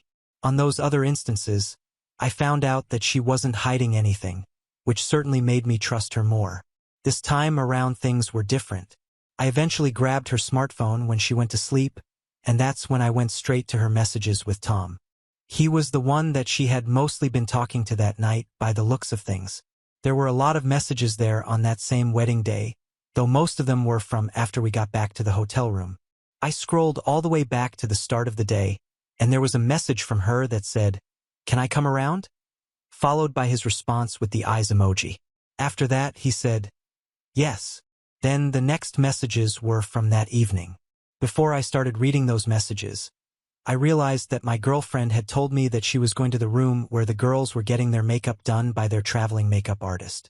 That was around the time that she had messaged Tom. At that point, I quickly exited and went to her chats with me, and I saw her asking for where my girlfriend was. It took her a while to answer, but she said she was on her way. I was scared to go back to the text with Tom, but I did, and the conversation they had that evening took me some time to piece together in terms of context, but I eventually did. As long as you're not going to be the kind to try and come clean, then we'll both be fine, my girlfriend said. Trust me, I'm not. I have a hell of a lot more to lose in this right now than you do. This is the worst possible timing. It was the only possible timing, Tom, especially since we waited this long in the first place. We didn't wait for anything. You came to my room, and on the cusp of being married, there was something tempting about you being a reality. It was taboo, and that was the appeal, and I know I messed up, but you liked it, my girlfriend said, followed by a smile emoji. That's not the point. You can like something and know you shouldn't have done it. You sound like you have a conscience now, but you somehow didn't when I was naked in front of you. I messed up, yes. I liked it, yes. This will never happen again. I've crossed a boundary in my life where this kind of stuff is now unacceptable. And no, I'm not stupid enough to try and tell May. At least indulge me and tell me what you liked the most. I've always fantasized about you, and this was like a dream come true for me. I just want to hear how good it was for you. Give me something to treasure if this can't happen again. And then Tom went into about 2 paragraphs on their sexual encounter, talking about what he liked the most about her body and the things she did. I didn't realize how my hand was shaking with rage until I could barely read the screen anymore. I don't know how, but somehow in the midst of the fury in my head, I captured as much of the incriminating chats as I could on my phone, and I left the hotel room.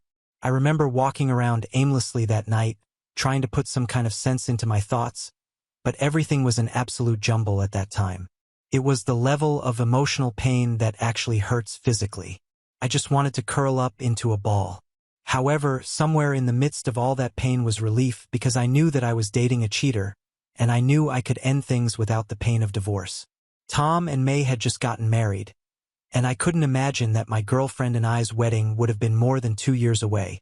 I could have ended up with a cheater and not known a single thing about it. Here's the thing, I know for a fact that I want to break up with her, but here's the part where I need help. May literally just got married to Tom. I don't know whether I should tell her what I know. It's definitely the right thing to do morally speaking, but some people prefer blissful ignorance if it is the alternative to a truth that will hurt them irreparably. I don't know what kind of girl May is. I could choose to just break up with my girlfriend and let her know why, but never expose Tom. Or I could confront him and let him know I know. But is that really a punishment for him? Honestly, I'm confused, but I've been dating this girl for 4 years and I'm so hurt. I need to get back at her without doing anything illegal, as much as many illegal things have been appealing to me. I'm looking forward to what you can all suggest to help me out. Edit 1. A common comment is that I shouldn't be responsible or concern myself with what May does with the information I provide her. The argument is that I should do the right thing by telling her, and whether she hates me for it or not isn't my business as long as I did the morally upstanding thing. I think a bigger part of me agrees with that angle. I'm not trying to be a home wrecker, especially this early on in a marriage, but I think it might have to be the way that I go. Edit 2. There was one comment that said I should get in bed with May, seeing as it is the most equal form of revenge. That exact. I was amused by that, and it seems like the commenter was joking, hopefully, but I don't roll that way generally speaking. You can choose to cheat back if you know you can't leave the relationship for whatever reason, but there's really no great argument for why you should stay with a cheater if you have all the necessary circumstances to dump them. That's what I'll be going for. Update 1. Hello friends. It is me, and I am back. I am more than happy to be able to deliver this update so soon after the last post. I think it has been just about a month or so, but I'm very happy with how things have gone. And honestly, I don't think that they could have gone any better than they have. Let me get into it. The first thing I did was to get rid of my girlfriend, now ex, thank the heavens. When we traveled back home from the trip for the wedding, I told her that I wanted to talk to her. I made sure that we were both sitting down, and the first thing out of my mouth was, "I know that you slept with Tom." She went white and her eyes bulged. She started stuttering like she was trying to come up with something to defend herself with, but it was obvious that wasn't going to work for her. There was nothing that she could say. She didn't know how I found out, but there was no point even attempting to deny it if I somehow knew. I told her that I was going to spend an hour in the living room, and that hour was all that I was going to give her to pack her things and arrange for someone to come and get her. After that, I was going to kick her out and call the police to do it if necessary, and anything that she left behind would get donated to Goodwill or thrown in the trash. I told her that her time started right then, but she sat on the couch still looking at me, tears streaming down her eyes but with no sound. She managed to croak out, "Babe, I'm sorry, I didn't," before she started to shake with sobs. I just shook my head and chuckled. 5 minutes later, she was still sitting in front of me. I reminded her that her time was ticking, and that was when she finally got up to leave. When the hour had passed, I let her know, and she came out dragging 2 suitcases behind her. Her friend, who she had called during that time, dragged out a third one. I assumed she had everything that was important to her, because honestly, I wasn't joking when I said I'd donate or trash the rest of the stuff. I did not want any of it in my house. I didn't need to be reminded of her in any form, and I eventually did get rid of all of it because I forbade her from coming back. After she stepped out the door, that was the last time that I saw her in person. There was a time when she came back and started knocking at my door begging to talk, but I never opened it, and she didn't come after that. I had broken up with her and I was more than happy, but that was only part of what I planned to do. The next thing that I did was call up May. If she lived closer, I would have wanted to go and talk to her in person so she'd know how serious things were, but I wasn't going to commit to that extent. When she picked up the call, I made sure that Tom wasn't in the same place as her, and I did my best to prepare her that I had something extremely heavy to tell her. When she said, "Spit it out already," I just let her hear it. I told her that my ex-girlfriend and her husband had slept with each other on the day of the wedding. I told her everything that I knew, such as I think that was the only time, but the only thing that I didn't mention were the graphic details that I had the misfortune to read. The other end of the line was silent for a very long time. I had to tell her that I was so unsure whether I made the right decision by telling her, or whether she would have preferred to not know. She only apologized and said that she was very glad that I told her. That's what she would always want. She seemed shocked that my ex-girlfriend, her friend of very many years, would hurt her like that. I felt for her because as bad as it was for me, it was definitely worse for her. This was her high school love, and he had literally just become her husband. Anyway, she said she'd handled the situation and thanked me. About a week later, I knew that May had pulled the trigger since my ex-girlfriend called me, and for some reason, I bothered to pick it up to hear what she had to say. She was angry at me for ruining their marriage. Apparently, she seemed to be in an altruistic mood as she claimed that it was fine that I broke up with her, but I didn't need to ruin a new marriage. She said I didn't even know the two of them like that, so I had no reason to interfere. May had chosen to end things right away. I just laughed and hung up on her. It was extremely amusing to me that she was trying to be morally upstanding in any capacity. The next thing I did was to expose her on social media. Instead of doing it myself, I hired someone for cheap to help me do the grunt work. In her comments, I gave him the entire story, including the conversations, and he went to work on all of her social media pages. Apparently, she couldn't post a new video without the guy coming in with his accounts. When one was blocked, he'd switch to another. It started a lot of discourse among her fans until it got to the point where she simply had to disable comments on all her posts. About 2 weeks after this started, she simply stopped posting. It's been about 2 weeks now, and she hasn't posted, which is strange because she would normally post close to 5 times a week. Something about that makes me happy. I know she might be trying to wait it out, but I'll be back for her when she decides to try and bounce back. The internet never forgets. Now here's the funniest part of the entire thing. When May told all of her relatives that the marriage was over, they were obviously extremely curious about why things ended, and she made it more than clear. Well, May is apparently quite a sweetheart, and a lot of aunts, uncles, and cousins adore her. Those biker relatives of hers, they went to cause quite a ruckus at Tom's house. According to May, they roughed him up quite a bit. However, the very best part for me is that they went to my ex-girlfriend's house too. I don't know how they got her address, but they did somehow. They didn't hurt her, but they certainly scared the crap out of her.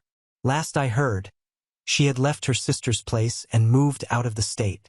I don't know whether that's temporary, but it is extremely funny that her cheating somehow made her run like a fugitive. So I broke up with her, made sure the cheating groom was caught by his wife, did my part in dismantling my ex's online career, kicked her out and tossed some of her stuff, got the AP beaten up just enough, and had my ex frightened to the point that she ran out of state. To me, that's as great as revenge can go, and I honestly feel a whole lot better. Being cheated on isn't fun, but it seems revenge is the right medicine for it, especially if you do it properly. Make sure it hurts, brothers and sisters, and you'll feel better for it. Thank you to everyone for all the help and the assistance along the way, and I'll be sure to return the favor to other posters who need help. Now on to the next story. Story 5. Fiancé admitted that he has a crush on his coworker after I confronted him about feeling neglected. I forgave him, but now I'm repulsed by his touch, so I ended our 4-year relationship. I, 35F, and fiancé, 43M. My fiancé is self-employed but often works with people from other companies.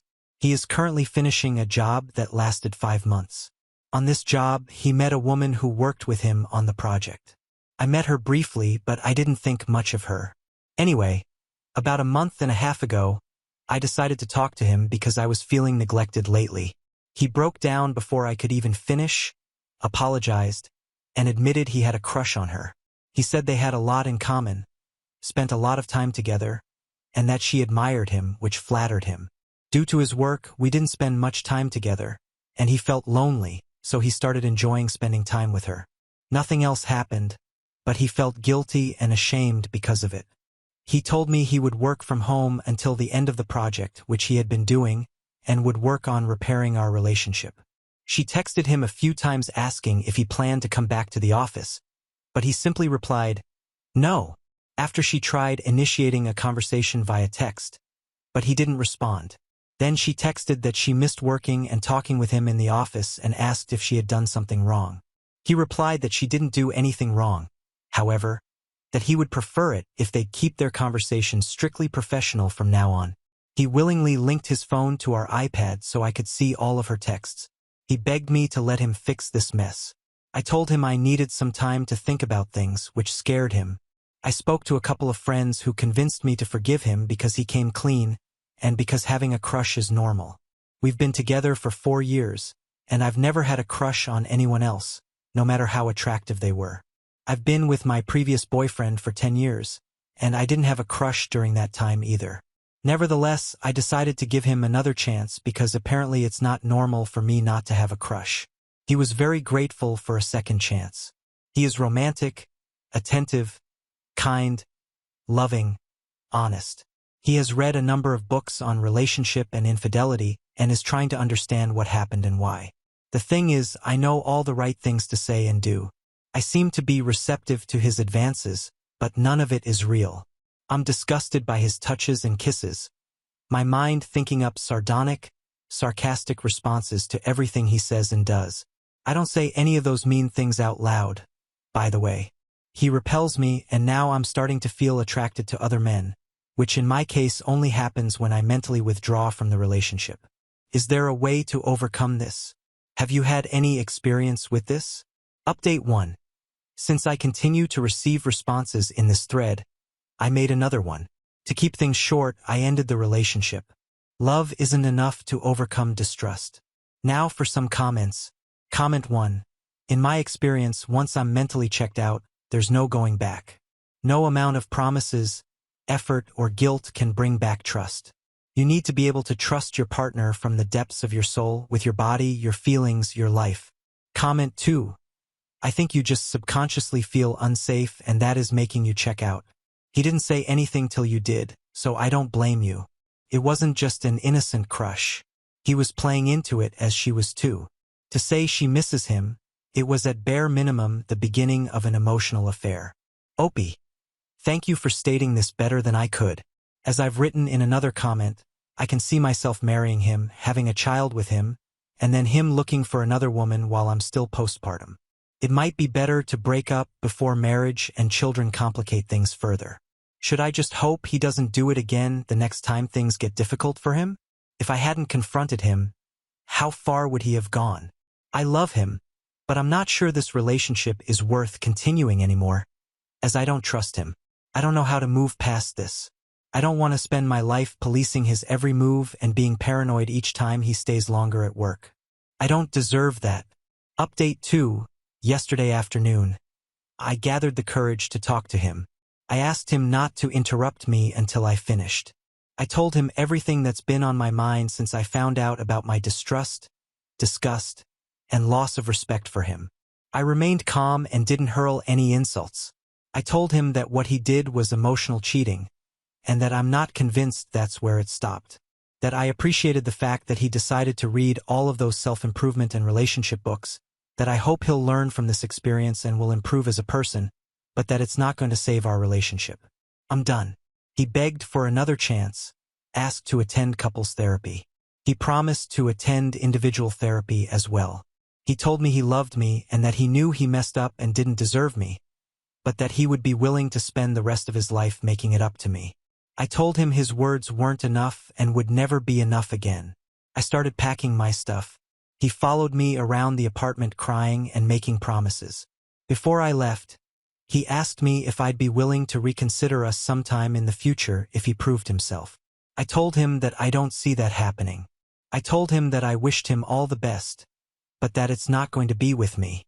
I am staying with a friend now while looking for an apartment. He sent me flowers to the office with an "I love you" card. I throw them away, but I don't want to draw attention at work. So far, I've received 3 emails from him pouring his heart out or whatever else. To myself, I haven't responded to them and don't plan to. I haven't blocked him either. He crushed my self-confidence and made me doubt myself. He might as well feed my ego now. I am so angry, hurt, and depressed right now. I feel like I could burn down the whole world with my anger. I don't know how I'll ever trust someone again. My grandfather cheated on my grandmother. My father cheated on my mother. My uncles cheated on their wives. All of them had children outside of their marriages. My ex knew this and worked really hard to earn my trust only to completely shatter it. I don't think I could survive going through something like this again. How to cope. How to get better. Now on to the next story. Story 6. Husband's parents showed up at the funeral after 8 years of no contact after he passed away from leukemia, demanding his house and business, but I refused. Now they're trying to sue me. I, 44 female, recently lost my husband, 48 male. We had been together for 20 years, married for 12. 5 years ago he had been diagnosed with leukemia, and a few weeks back he passed away. Honestly, I have made my peace with it. I know that I'm going to miss him terribly and my life is never going to be the same again. I highly doubt that I will ever be able to love someone as much as I loved him, but he's in a better place now, and he was really sick the last few months of his life, so I'm just relieved that he is finally at ease now. Anyway, last week we finally had a funeral service for him.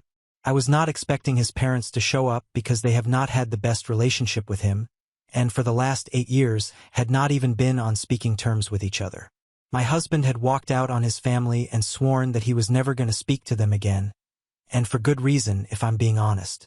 You see, my in-laws are the kind of people who had a golden child, and they never even bothered to hide it from my husband.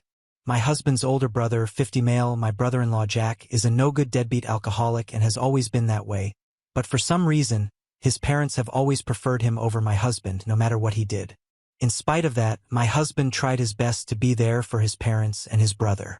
He was a family man through and through, but they never valued him. And when we started dating, I started noticing how differently they were treated in their home. I spoke to my husband about it several times and told him to stand up for himself, but he told me that this was his family and he didn't want to be anything but kind to them, no matter how they behaved. He was just too nice for his own good, but after he started dating me, he started taking less of their BS, and instead of just being a doormat for them, he would actually occasionally stand up for himself because I would keep reminding him that if they were treating him this badly, then this was not the kind of family that he needed in his life. By the time we had completed 3 years together, he had no tolerance for his family's behavior and wouldn't entertain the way that they treated him. That led to friction between them because they were so used to walking all over him that they couldn't believe this new version, and they realized that I might have been a part of this since he had started changing ever since he had met me. So they tried to brainwash my husband into leaving me, but it didn't work, and it only made our relationship even stronger. So suffice it to say, my in-laws and I have never gotten along, and I've always been at odds, except I've been on the right side of things, and they have never been anything but horrible to us. And so when they actually showed up at the funeral with Jack, I was pretty surprised because the last time that we had interacted, my husband and I had walked out after a really nasty fight, and it had not been pretty. After my husband and I got married, we had been trying to distance ourselves from my in-laws anyway, so it's not like we had a good relationship at that point in time. But they had invited us for Christmas dinner, and we had attended out of courtesy. However, when we got there, we realized that we had made a huge mistake because all they did at that party was talk about how my husband's new business was not going to do well and it was doomed to failure. So after the party, we confronted his parents about it, and they said that they were just helping him realize that this was not the right thing to do and that he should just stop copying his brother because apparently even Jack had started a similar business, but that had happened after my husband had announced his. For context, we work with plastic products and recycling. We had actually researched the market and we knew what we were doing, unlike Jack. So that ended up in a huge fight, and we walked out after deciding that we were never going to speak to them again. Obviously, Jack's business did not take off because he did not have the sort of acumen that my husband had, and also because he hadn't done any hard work of his own and was just expecting to piggyback off of my husband's effort. Anyway, it has been 8 years since then, and they never bothered to get in touch with us ever again. Even when my husband was diagnosed, and I'm pretty sure they knew about it, they did not speak to us, and when he was at the hospital, they never visited us then either. Showing up at the funeral was a surprising move from them. I did not pay any attention to them throughout the entire service, and they only approached me after it was over. They tried to speak to me nicely, but I was not going to buy that. I kept a straight face, and I told them that they were welcome to offer condolences, but then they would have to leave because I was not interested in interacting with them. I didn't even wish to interact with them when my husband was alive, so now that he was gone, I had even less incentive to speak to them, and I made that very clear. So they dropped their act as well, and his parents told me that they needed to speak to me in private. I told them that they would need to wait until everyone had left because otherwise, I would not have enough time to speak to them. I was very curious as to what they wanted to talk to me about. After everyone had left, I spoke to them outside the venue. Jack did not wait around and left along with everybody else, so it was just my in-laws and I having a conversation. They told me that they had thought about visiting my husband when he was in the hospital, but ultimately they decided against it because he was already pretty sick and they did not want to bother him even more. It was a really lame and silly excuse for not visiting their son when he was literally on his deathbed, but I did not expect any better from them either. I just told them that I did not need any justification for what they had done, and they needed to come straight to the point because I had had a long day, and I didn't want to waste more of my time with them. They seemed pretty upset when I spoke to them in that tone, but that's what they deserve anyway. They told me that they were here because they wanted to say goodbye to their son one last time, and they also wanted to speak to me about whatever he had left behind. Now everybody knew that I was going to take over the business after him. It might have been his idea, but I had been with him every step of the way for the execution and everything, so that was naturally going to be mine, and we had the paperwork sorted out too. So as soon as they brought it up, I made it clear to them that they had no chance at that. His terms have been very clear right from the beginning. He had made sure to get all of these legal formalities in order as soon as he had been diagnosed. I knew that they had probably been expecting to speak to me about it so they could somehow get Jack in on the business, but I was not going to allow that. Then after a brief pause, they told me that since they couldn't have the business, they wanted me to at least leave the property to them. And by the property, they meant the home that we had put so much effort into designing, and they wanted it for themselves because they believed that his family needed it more since we did not have any kids. It's not like I needed that entire house to myself because it was a pretty spacious place, and they claimed that they were sick of living in their own home and needed a change of scenery, so they planned on living on our property and putting their own house up for rent for an extra source of income.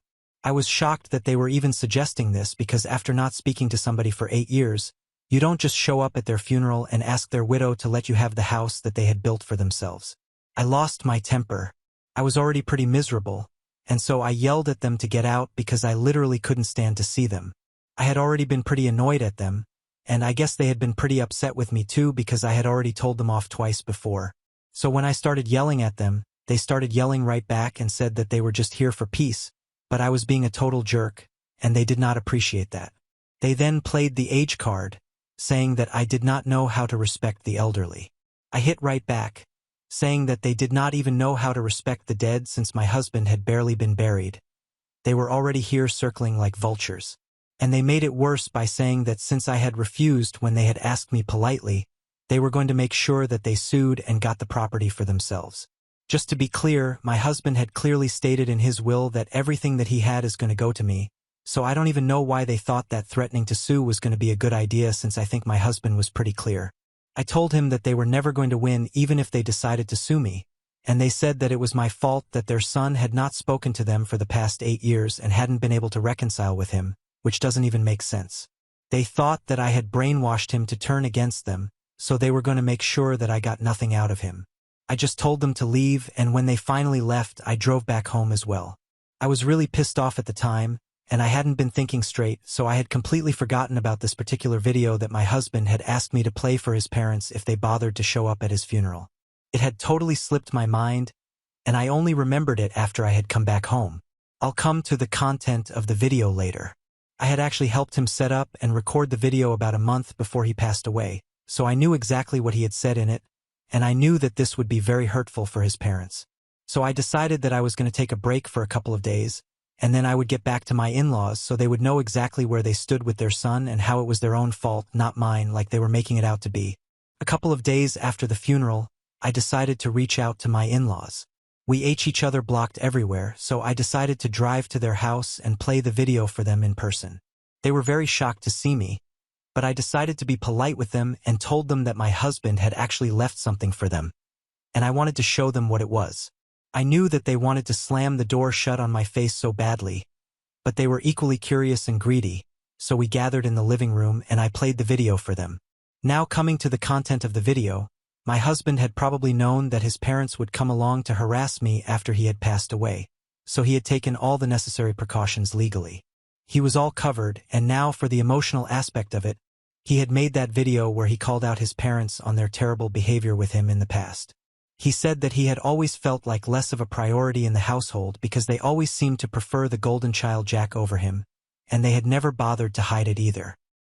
He then went on to remind them of all the ways they had treated him terribly, like back in high school when his parents had refused to pay for him to go to college but were happily spending thousands and thousands of dollars on his brother who didn't even do anything apart from party day and night.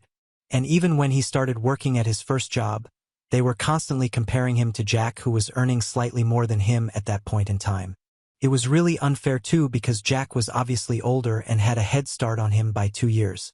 Even then, he did not say anything against his own parents, but then the way they had dismissed his startup was unacceptable. And even though they had been wrong, they had never bothered to apologize for it. They hadn't even spoken to him when he had been diagnosed, so now they had no right to harass me over what they thought they deserved because he had actually left them exactly what they deserved, which was nothing. So in a video, he told them to never show up around me ever again and said that he had actually been dead to them for a really long time. So his actual death should not even make a difference to them, just like it doesn't make a difference to him whether his parents or his so-called family is fine or not, because in truth, the only family he has ever had is me. It was quite touching, and I had tears in my eyes by the end of that video, not because of what he said about his parents, but because of what he said about me. And as for my in-laws, they were pretty much dumbstruck by the time the video ended. After the video was done playing, I pulled myself together. I turned around and I told them that even if they tried to file a suit against me, I was just going to play this video as evidence that it was my husband who really did not want anything to do with them and not want to leave anything to them. The reason for that would be that he had been mistreated by them all his life, so they had nobody else to blame but themselves. It was definitely not my brainwashing or manipulation that had led to this, and I hope that they knew that now. But instead of just accepting that, they turned it around on me and said that I was a horrible human being for playing this video knowing that they were still grappling with the loss of their son, and now I had gone out of my way to play this horrible video for them. They then went on to accuse me of using editing apps to morph their dead son's face onto some person and came up with other equally wild theories just to get rid of the guilty feeling. And when I said that I did not have to prove anything to them, they told me that I was a selfish human being and I did not deserve anything that my husband had left to me. They seemed genuinely upset when accused using me of all of that, and since then, I've been wondering if I did the wrong thing by playing that video for them because even though they had always treated my husband badly, they were his parents, so maybe they genuinely felt bad. I don't know. I just feel confused right now. Aita for playing a video that my husband had left for his parents for them? Edit. Some of you guys have been a bit confused about whether I played that video just because I wanted to or not. Well, it's partly because of that and partly because my husband had literally specifically given me instructions to play that video for his parents in case they tried to bother me after he was gone and tried to claim any property like they were doing. If I'm being honest, it's not like I went out of my way to do that to them. It was my husband who had told me to do it, and I was just adhering to his instructions to make them back off. I guess what I'm trying to say is it was just as much his idea as it was mine, so I wouldn't say that I did this completely of my own accord. And some of you have been asking about where Jack was during all of this, and honestly, I have no idea. He was definitely not at home when I went over, so I don't know what he's been up to. Anyway, I hope that this clears things up. Update 1.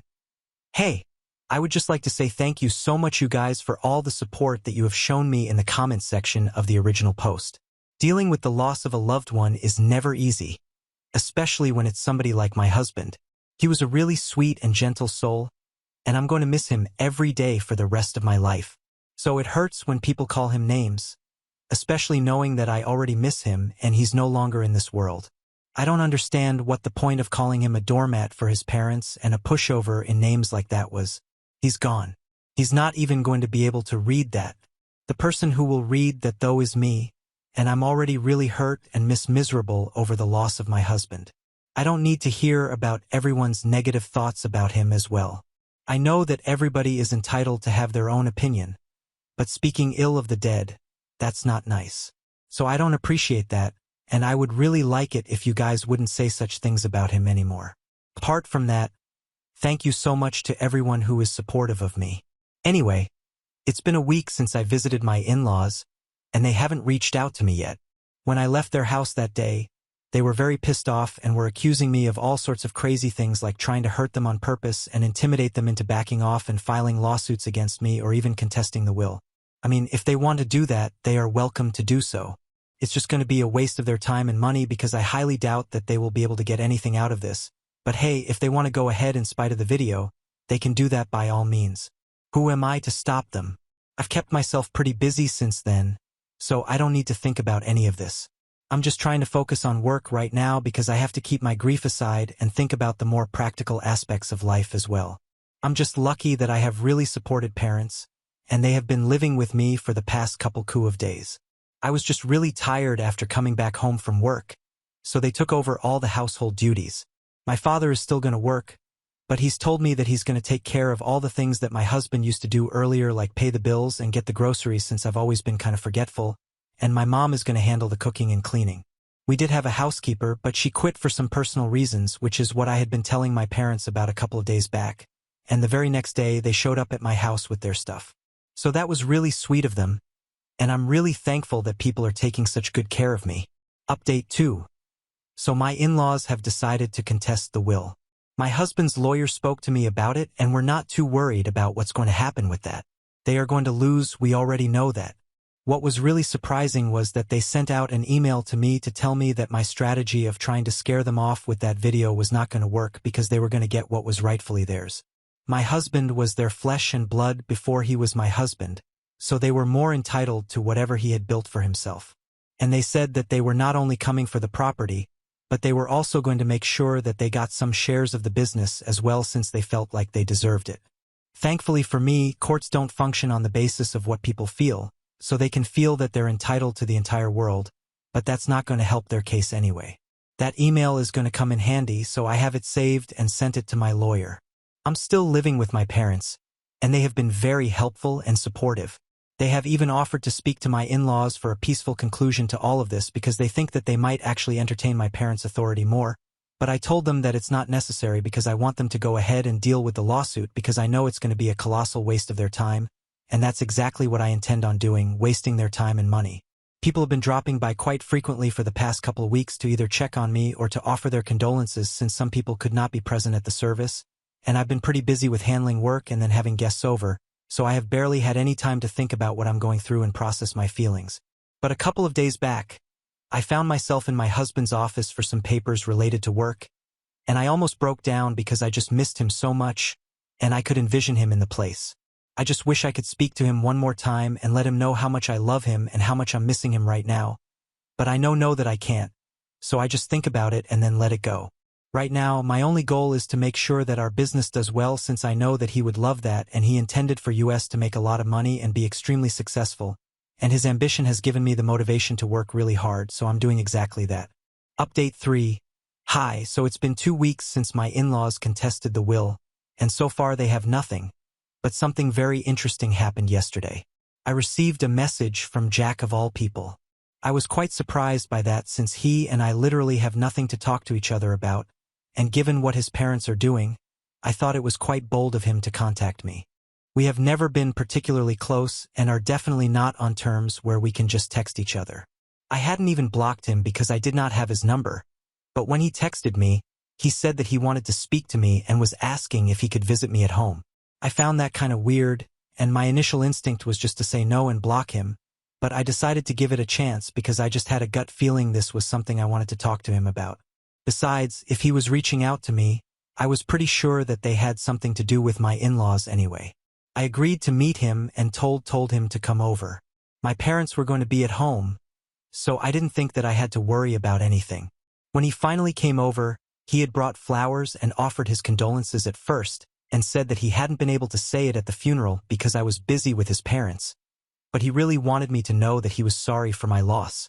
That was surprisingly sweet, and I didn't know what to say because this was not the kind of behavior I had been expecting. Earlier, whenever we would interact at his family's place, he would always come off as quite boisterous and egoistic, but this was a very different person. He also did not absolutely reek of alcohol like he used to eat years back, and it looked like he had cleaned up his act. After a bit of small talk, he finally got to the point and told me that he was here to tell me that his parents were planning on defaming me, and it was not going to be pretty. They were planning on making up a bunch of lies about how my husband had apparently borrowed money from them to start his business initially, and now I was refusing to entertain their request when they needed their money back. Already there was no binding contract, so they could not legally come after me, so they were planning on posting this on social media.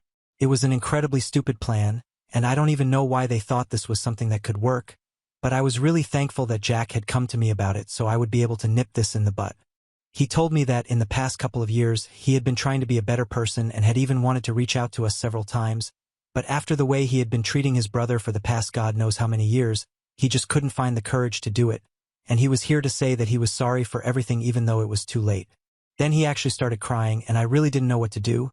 But my father came to the rescue and comforted the guy, even made him a cup of tea so he would calm down a bit, and finally when he left, I told him that everything was going to be fine and that I was sure that his brother appreciated his gesture. That seemed to make him feel slightly better, and I think I did the right thing even if he was too late in coming around and realizing his mistakes. At least he did come to his senses, and that's more that I can say for other people like his parents. To be honest, I don't even think it was much of his fault. His parents had failed to be there for either of their kids. They thought that they were doing Jack a favor by treating him like the golden child, but in reality they just spoiled him rotten, and in the end, they did not do any favors to either of their kids. I just feel sad. Sad for both of them. They deserved better parents and better lives. Update 4. Hi, so I spoke to my lawyer, and I told him what Jack had said to me. We decided not to do anything and wait it out so they would make those posts, and then we would be able to use that against them in court. I spoke to Jack as well, and he said that he was ready to testify against his parents if that's what it came to, so everything was sorted. A couple of days ago, they finally made the post on social media, and I immediately wrote an email to them that if they did not take it down as soon as possible, then we could be pursuing this legally and would be sending them a defamation lawsuit.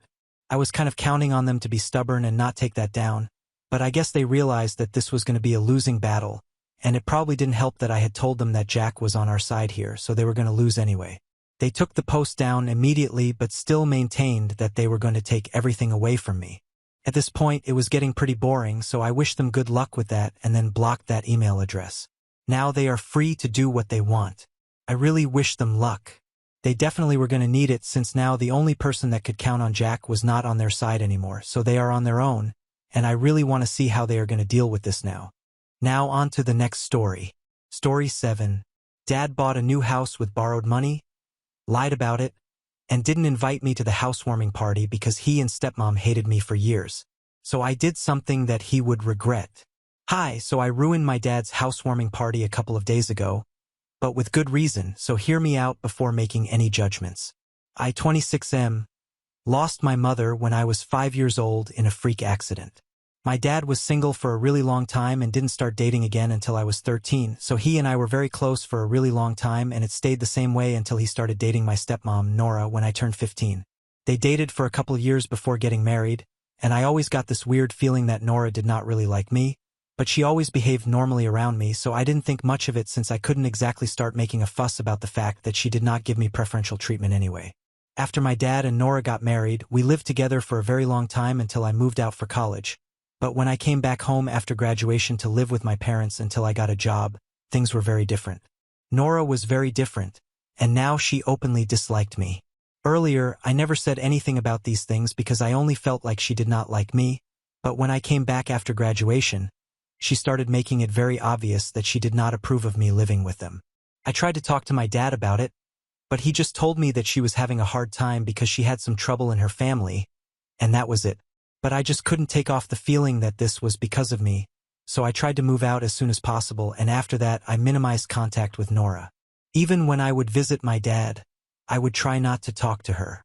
So, for the past couple of years, I've been in touch with my dad, but haven't really had much to talk about Nora, since it's very obvious that she doesn't like me. Last week, my dad called me up and told me that they were moving into a new house since they had ended their lease on the old one and had bought a new place. I was quite surprised because my dad's business had not been doing well for quite a few years now, so I didn't think that he would be able to buy a house. But I was happy for him, so I congratulated him, and I even offered to help him move into his new place. He took me up on that offer, and so I was there with him every step of the way. Now, like any other person, I expected some gratitude for that, but later on, I found out from a couple of relatives that they were throwing a housewarming party and I was not even invited. When I confronted my dad about it, he told me that the reason he wasn't sure whether he wanted me at the party or not was because of Nora. Unsurprisingly, she believes that this was a fresh start for them as a family, and there was no need for my dad to bring his past mistakes.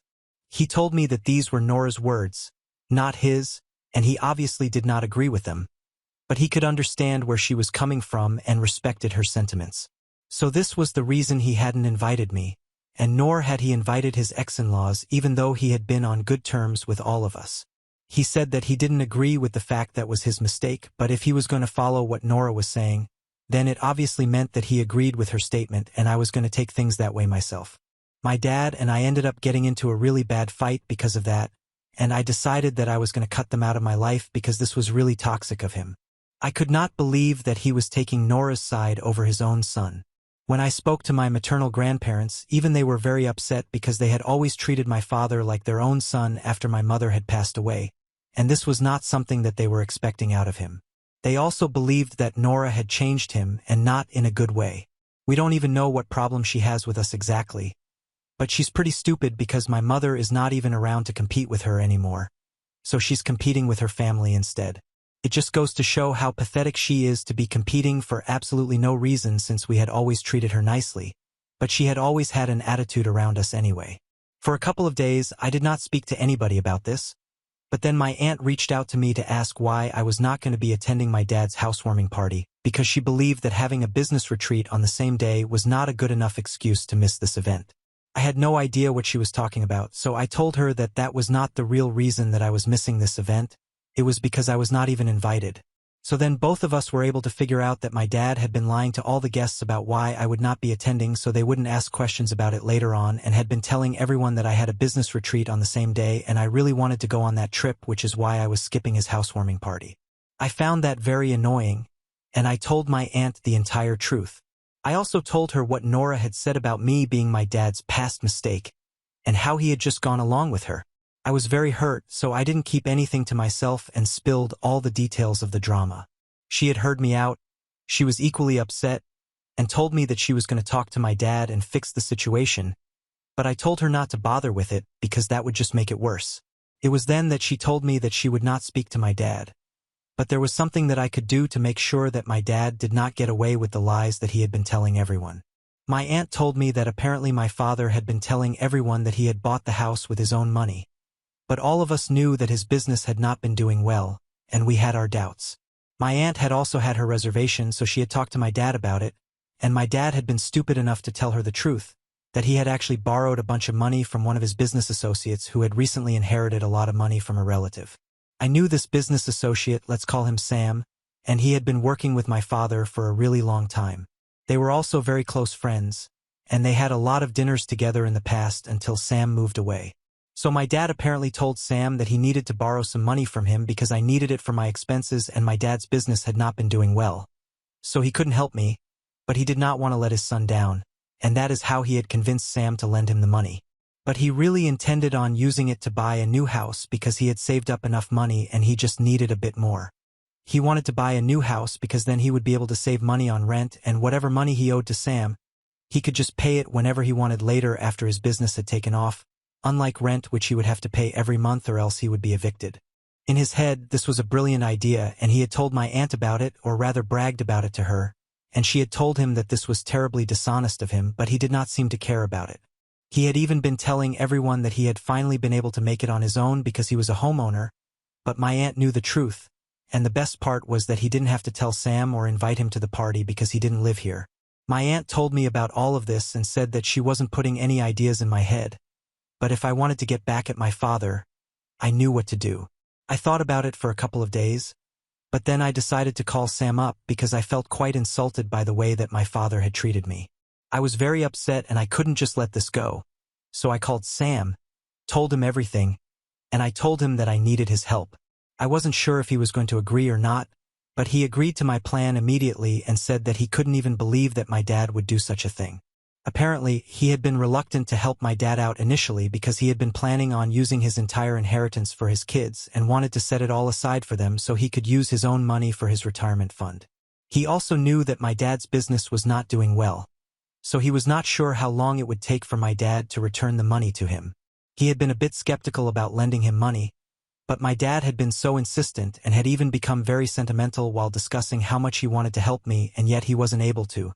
So Sam couldn't decline and ended up giving him the money. And now to find out that all of that had been a lie and an act to get money out of him just so he could buy a new house and then not even invite me to the housewarming party. His son that he supposedly wanted to help, that was just disgusting. The cherry on top was that a couple of friends had told him that my dad had bought a new house, and when he had confronted my father about it, my dad had lied to him and told him that it was from the money that his wife had saved up, and he had apparently not even used a single dollar from what he had borrowed because that was all for me. Sam was furious at being lied to, and I did not need to convince him much to follow my plan. Days back, on the day of the party, I showed up at my father's house with Sam, and he was a bit surprised to see us there, but he did not want to create a scene in front of all the guests, so he just pulled us aside and told us to leave before we did anything. He tried to tell us that he would explain all of this later, but for now he just wanted us to leave because he did not want things to go south. But that's not what Sam and I were here for, and we told him that we didn't care, that this was exactly what he deserved. So then we were as loud as we could before making the announcement that we had come there to make and announce to everyone that contrary to what my father had been telling them, he had in fact not been able to save up enough money to buy this house on his own. We told him about what he had said to Sam and how he had borrowed this money from him to help me, and then not even had the gratefulness to invite me after I had helped him move in just because Nora did not want me around. We exposed all his lies, and his guests were shocked. So once we had done what we had set out to accomplish, Sam and I left and went our separate ways, and since then, the phone calls haven't stopped. My dad keeps trying to call me, and I haven't blocked him yet because I just want the satisfaction of knowing that he is pissed. He kept begging me to apologize to all the guests and tell them that I had been kidding because this was seriously ruining his reputation among his friends and family. But I don't really care about it because it's not like he cared about my feelings, so why should I? And moreover, he has not even apologized to me for the way they have behaved with me. He isn't sorry about what he said about me being a past mistake. And he definitely isn't sorry about lying to Sam about everything. I'm sure that he's in a lot of trouble, but he deserves it, so I don't really feel bad for him. There is someone who does feel bad for him though, and it's my roommate. My roommate and I have been living together for the past 4 years, and we are very good friends as well, so he obviously knows what is going on in my life. I had told him everything, and after hearing me out, he told me what I had done was completely unnecessary. He thinks that if my father had made it so clear that he did not want to be in my life, then I should have just cut him off and let it be, but playing into his hands, creating more drama, and just being a bad person did not make me any better than him or even Nora for that matter. I thought that it was a very unfair comparison to make, and I told him that he wouldn't even understand what I was going through since he did not have family issues like mine. We ended up fighting about it, and now for the past couple of days we also haven't been on speaking terms, and I'm seriously questioning if I did the right thing or not because he does have a point. I could have just left it alone. So, IDA for showing up at my dad's housewarming party uninvited and exposing him? Edit. Some people wanted some more context about my relationship with Nora, and honestly, I don't know what else to say. We didn't really have much of a relationship. Like I said, I had always maintained that I got a weird vibe from her in the beginning, but she used to behave normally with me earlier. The reason I got a weird energy from her was because initially, she was still quite cold with me, but I tried not to read too much into it because she was a new part of our family, and she was probably just getting used to having a kid around. However, later on when I came back from college, she was openly rude to me, and that's what surprised me. My dad never even had anything to say about it, even though it would take place in front of him. I have no idea about the family issues he was talking about as an excuse for Nora's behavior because as far as I know, she is pretty content with her family, and they were even there at the housewarming party. My guess is that Nora just started behaving with me badly because she wanted me out of the house and she had gotten used to not having me around since I was away for college for a couple of years and would only come back with the holidays, so she started behaving rudely to drive me out, and she succeeded because my dad allowed her to succeed. Even after that, I was willing to give him the benefit of the doubt, but after this, I don't think that's going to work anymore. I honestly have no idea why Nora has a problem with me because I have never given her any reason to be insecure. Yet she somehow is. I don't know how pathetic you have to be for that, but it is what it is. And as for my aunt, she and I have always been very close, and I'm not surprised that she chose to tell me about what my father had confided in her regarding the way he got the money for the house. She has always been very righteous, and thankfully, she is nothing like my father.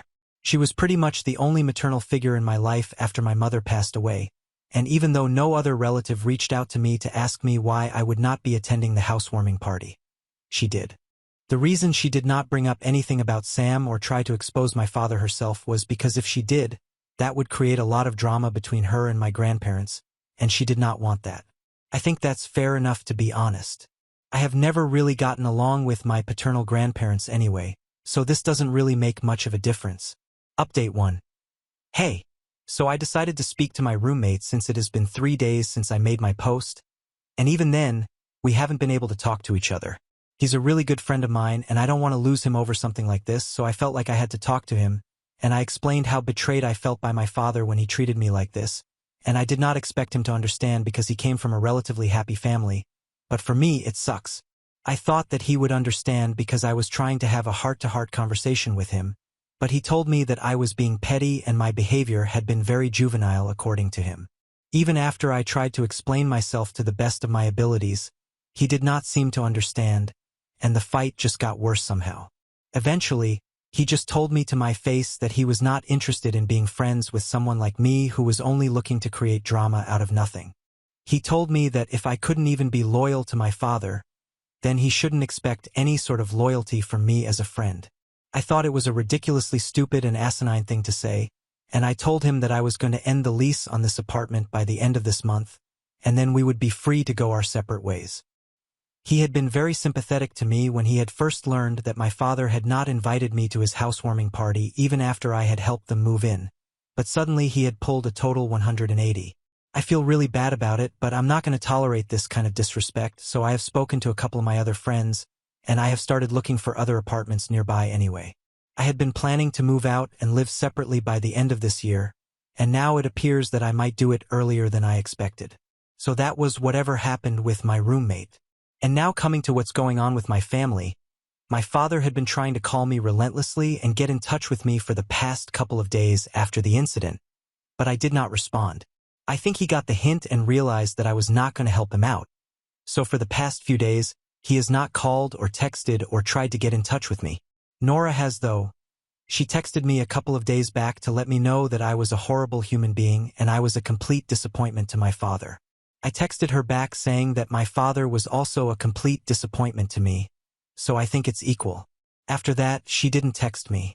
My aunt let me know that the entire family is against my father right now because even though he has been insisting that Sam and I came up with a bunch of lies to ruin his reputation, nobody really believes that because everyone knew that his business had been in shambles, so there was no way he would be able to afford this house and he was definitely lying.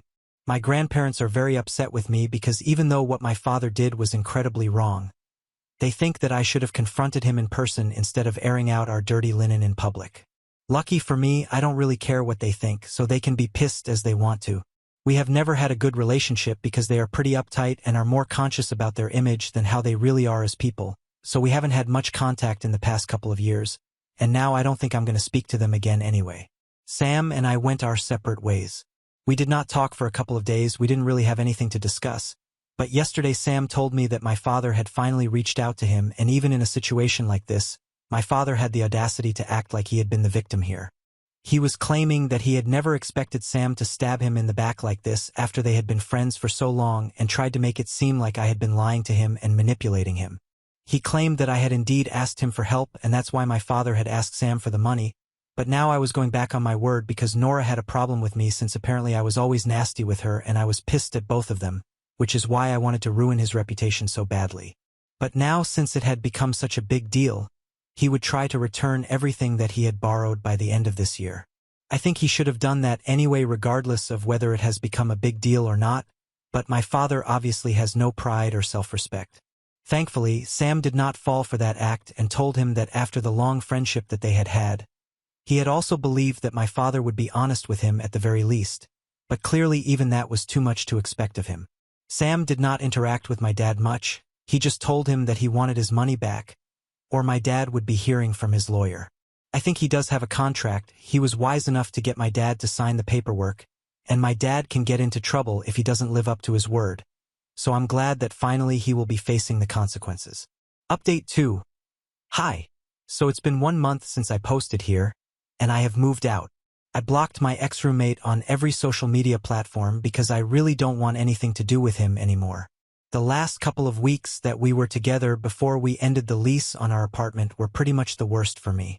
It was bad enough that we were not talking to each other, but after a while, he even started acting like I was Medusa or something and wouldn't even look at me, and that was really hurtful because we had been friends for a really long time, and it felt like he didn't even value that, but it is what it is. I couldn't change that, and so I had to leave. On the day that I left the apartment, he did not even say goodbye to me, and that was when I knew that I had to cut this guy out of my life entirely. It was hard, but I had to do it for my own good, and most of my friends agreed with my decision. So that was what went on with my roommate. And the same kind of thing is going on with my family as well. I have not had any contact with my father after the last incident, and the only person who has kept in touch with me from my family is my aunt. Everyone else is not speaking to my dad. But they're not speaking to me either, which doesn't even make sense because it's not like I did anything wrong. My aunt says that it's because of my grandparents because they think that even if my father made a mistake, I was equally wrong for bringing all of this up in public with Sam just to humiliate my dad, and they have been brainwashing all the other relatives into thinking that I am just as wrong as my father in this situation. I was really sad that most of my other relatives have been stupid enough to believe that as well. I don't have anything to say about that, to be honest. I had a good relationship with most of these people in the past, but my childhood is gone now, and I guess the attachment that these people had is gone now too. Only my mother's side of the family treats me like one of their own, and I'm happy with that, and of course my aunt will always have my back. She has also cut her parents off along with my dad because she realized that she really doesn't need their validation anymore. If I can do without it, so can she. I'm content with life right now if I'm being honest, and I am honestly much better off without my family. Update 3.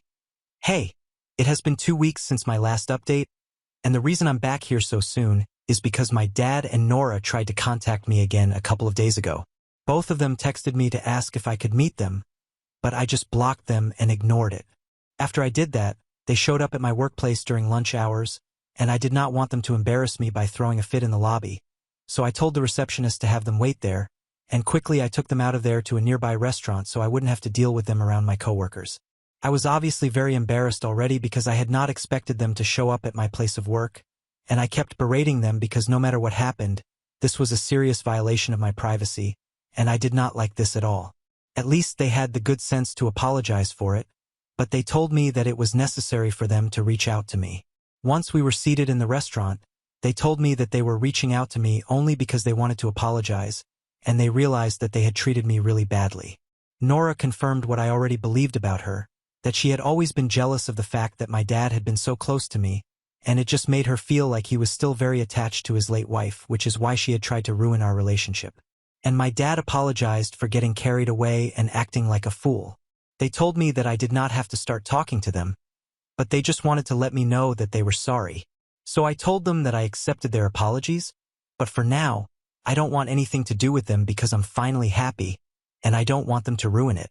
I thought that they were going to get mad or something, but to my surprise, they were actually cool with it. They told me that I could take my time, and they were fine with that. So we ended the lunch, and they even covered the entire cost of it before leaving. I don't fully trust them yet, and I don't think I ever will, but I'm glad that they apologized, and this was resolved. I feel like I got the closure that I needed to completely move on from this. However, that still does not mean that I'm going to forgive him wholeheartedly and get back in touch with him because I really don't want that right now.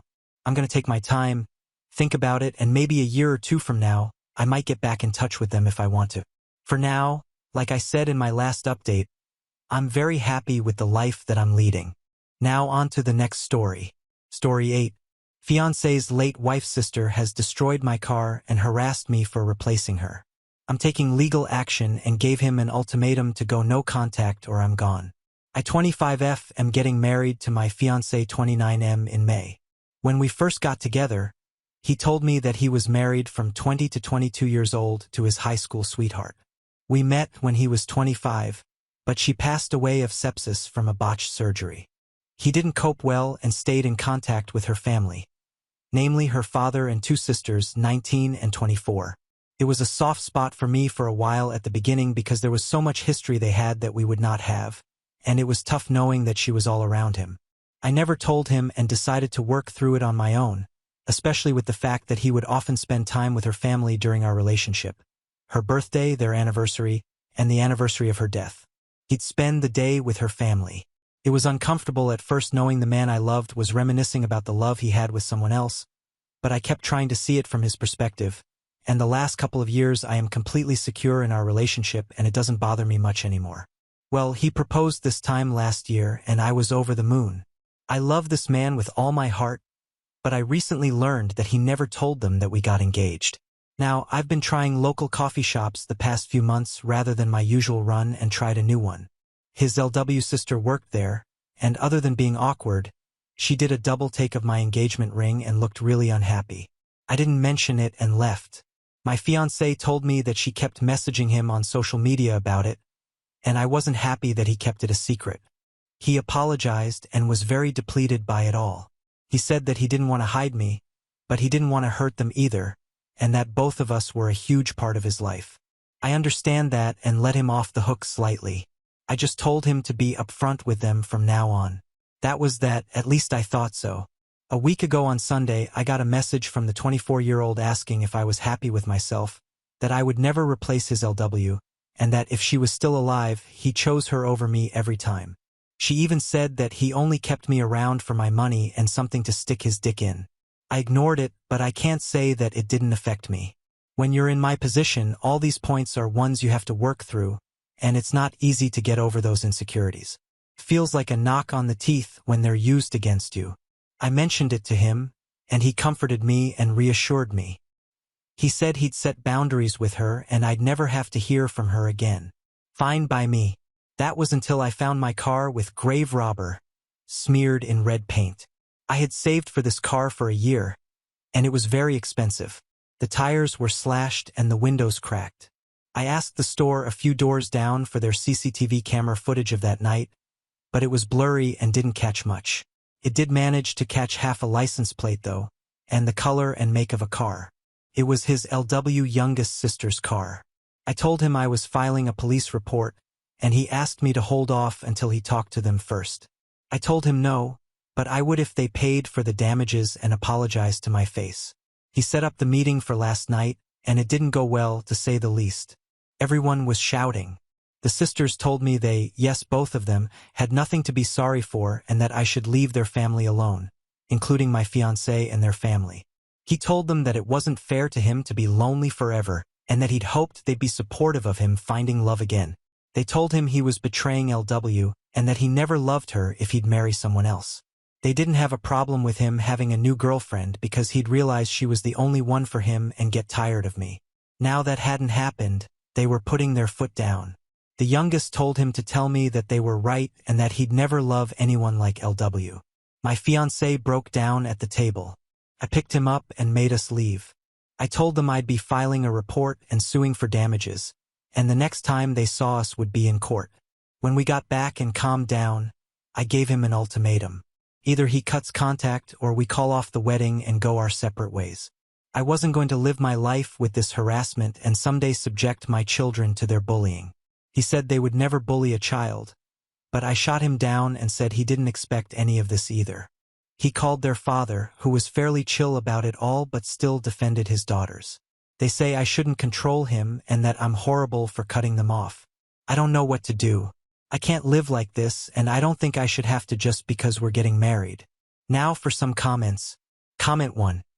NTA, what they did is completely unacceptable, and I'm glad you're standing your ground and filing the police report. Look into a restraining order as well, since you must still have all the proof of the messages and such. As for your fiancé, I understand why he kept in touch with them, but he messed up big time by not telling them he's moved on and loves someone else. He's hid you from them, which is stupid, as what did he expect? He needs to grow a backbone and put them in their place. Comment 2. NTA, I understand why he keeps in touch with them and views them as family, but if my family treated a partner this way, I'd go no contact until they could treat us both with respect. He may be dealing with some guilt about moving on, but if you can work through your hang-ups regarding this, so can he. Nur knew that I would never replace his LW and that if she was still alive, he'd choose her every time. Well, she's not, so they can off. Press charges, sue, and try to get a restraining order.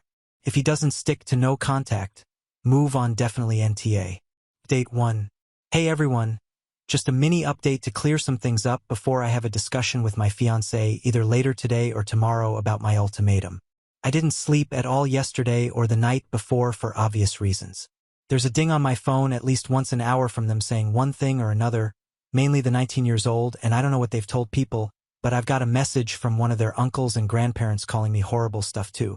So obviously they've been spreading what's happened this week and twisting it. I haven't blocked them because I want to gather as much evidence as possible for the inevitable case regardless of any outcome with my fiancé. I will sue and file a criminal case for harassment and vandalism and seek a restraining order. I just haven't had the mental fortitude to do so yet. I'm hoping my fiancé will help me.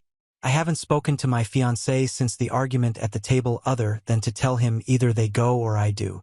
It was my choice to give him a couple of days to come to terms with everything, and I will contact him when I'm ready. From the first message to now, it has been a week. It's a huge weight to contemplate leaving people you've known for 15 years and who you grew up with. He did set hard boundaries with the sister from the coffee shop as I've seen the messages. He said, paraphrasing, "You have no right talking to OP at all. If this is how you're going to behave, she doesn't deserve this and you've gone too far. Why are you being like this?" And she responded with more name-calling and back and forth. He ended by saying not to message me again and to make sure everyone else does the same. I was happy with that.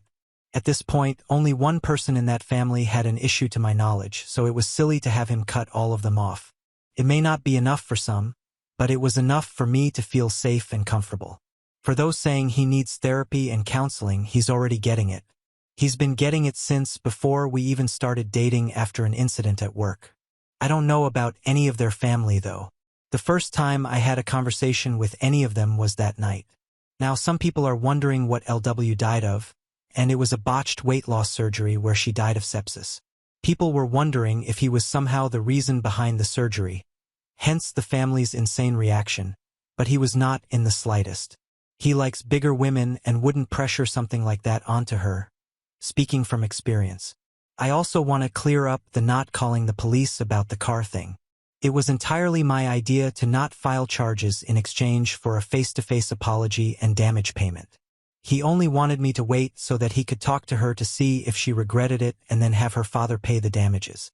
At the time, we thought it was just the 19 years old that smashed up my car, not both daughters. Neither of us wanted to ruin her life. When I found out it was both of them, it was full steam ahead. Thank you all for your messages, and hopefully, I'll have a positive update for you tomorrow. Edit. I chose for him to take this space apart. It's not him being indecisive. I said to take time and that I'd reach out so that his decision is thought out. It's for me. I don't want to be chosen only to be 3 kids down the line and stuck in a resentment-filled marriage. It's for me. Please understand that. Update 2. Well, what a wild morning I've had. My fiancé came over bright and early this morning, and I've never been so damn tired. You may want to take a seat because this will be long, sorry in advance. First of all, I want to set the record straight here. A lot of people are coming for my fiancé over not cutting them off from the get-go, which I don't think is fair. He's a very mild-mannered, calm, and calculating person, and that's who I always knew he was. Nothing has changed. If he had been Rocky Balboa and flipped the cafe table shouting obscenities, he would not have been the man I fell in love with. He did exactly what I expected him to do and exactly what I was comfortable with. You may be attracted to other things in men and expect other things, and that's awesome, but not me. Anyway, I texted him saying I thought it was time to discuss this, and he was back at home not a half hour later. He'd been staying with a friend a couple nights. We had no contact. We sat on our bed to talk because my back was sore from all the packing, and I wasn't going to force myself to sit at the table. Before we even got to talking, he asked if we could cuddle for a minute. It definitely took some of the weight off, and we were able to talk like a couple and not awkward strangers because regardless of some people's beliefs, we do love each other, and it took me a very long time to feel confident in that fact. Before anyone calls me a doormat again, no, I was still sure I would stick to my ultimatum. The first thing I asked was if he felt he had enough time to make his decision, and he said he didn't need time.